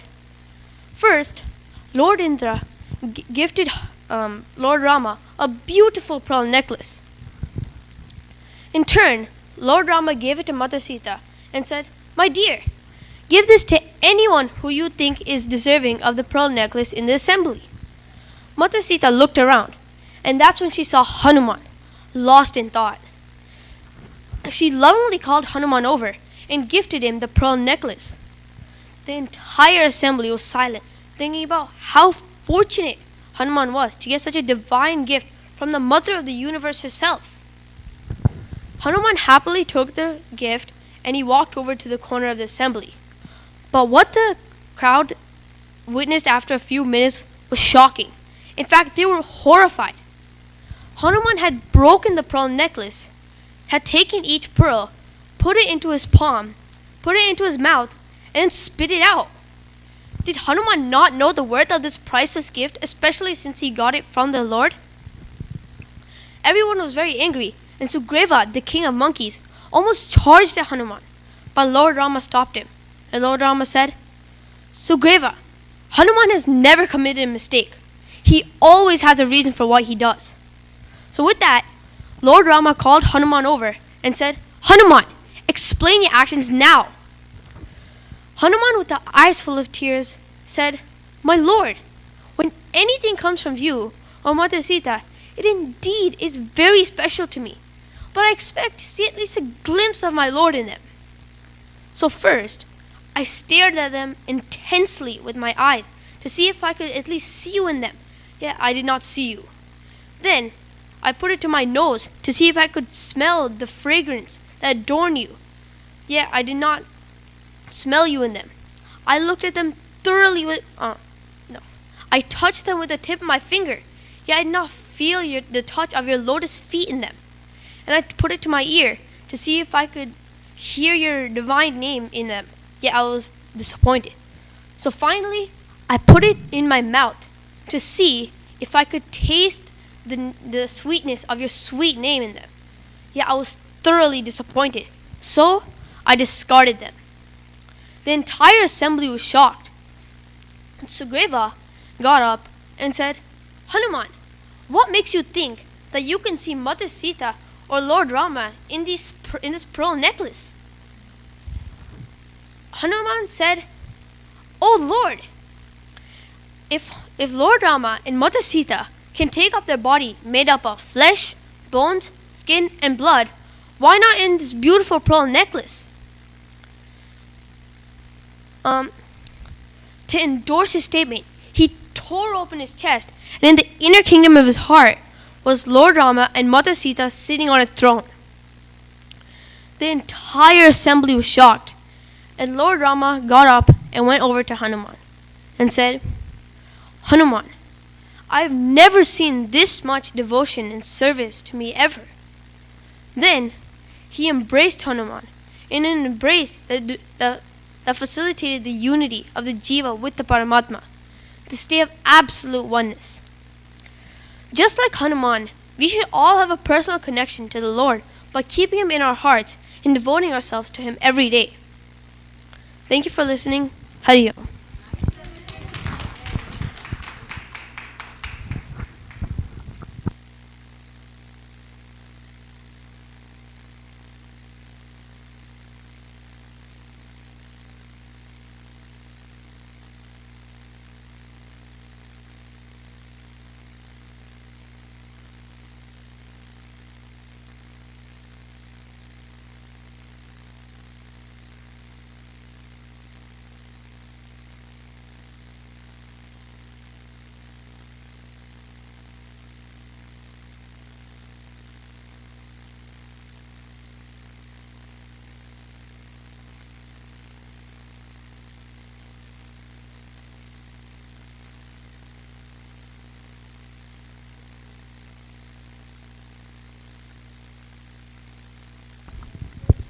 Thank you for joining us. The results will be posted online soon. Hariom.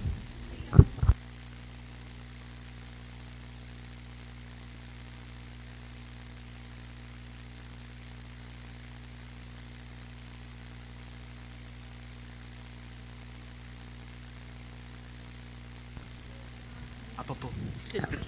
Apa po? Swami hai? Above. Swami appa?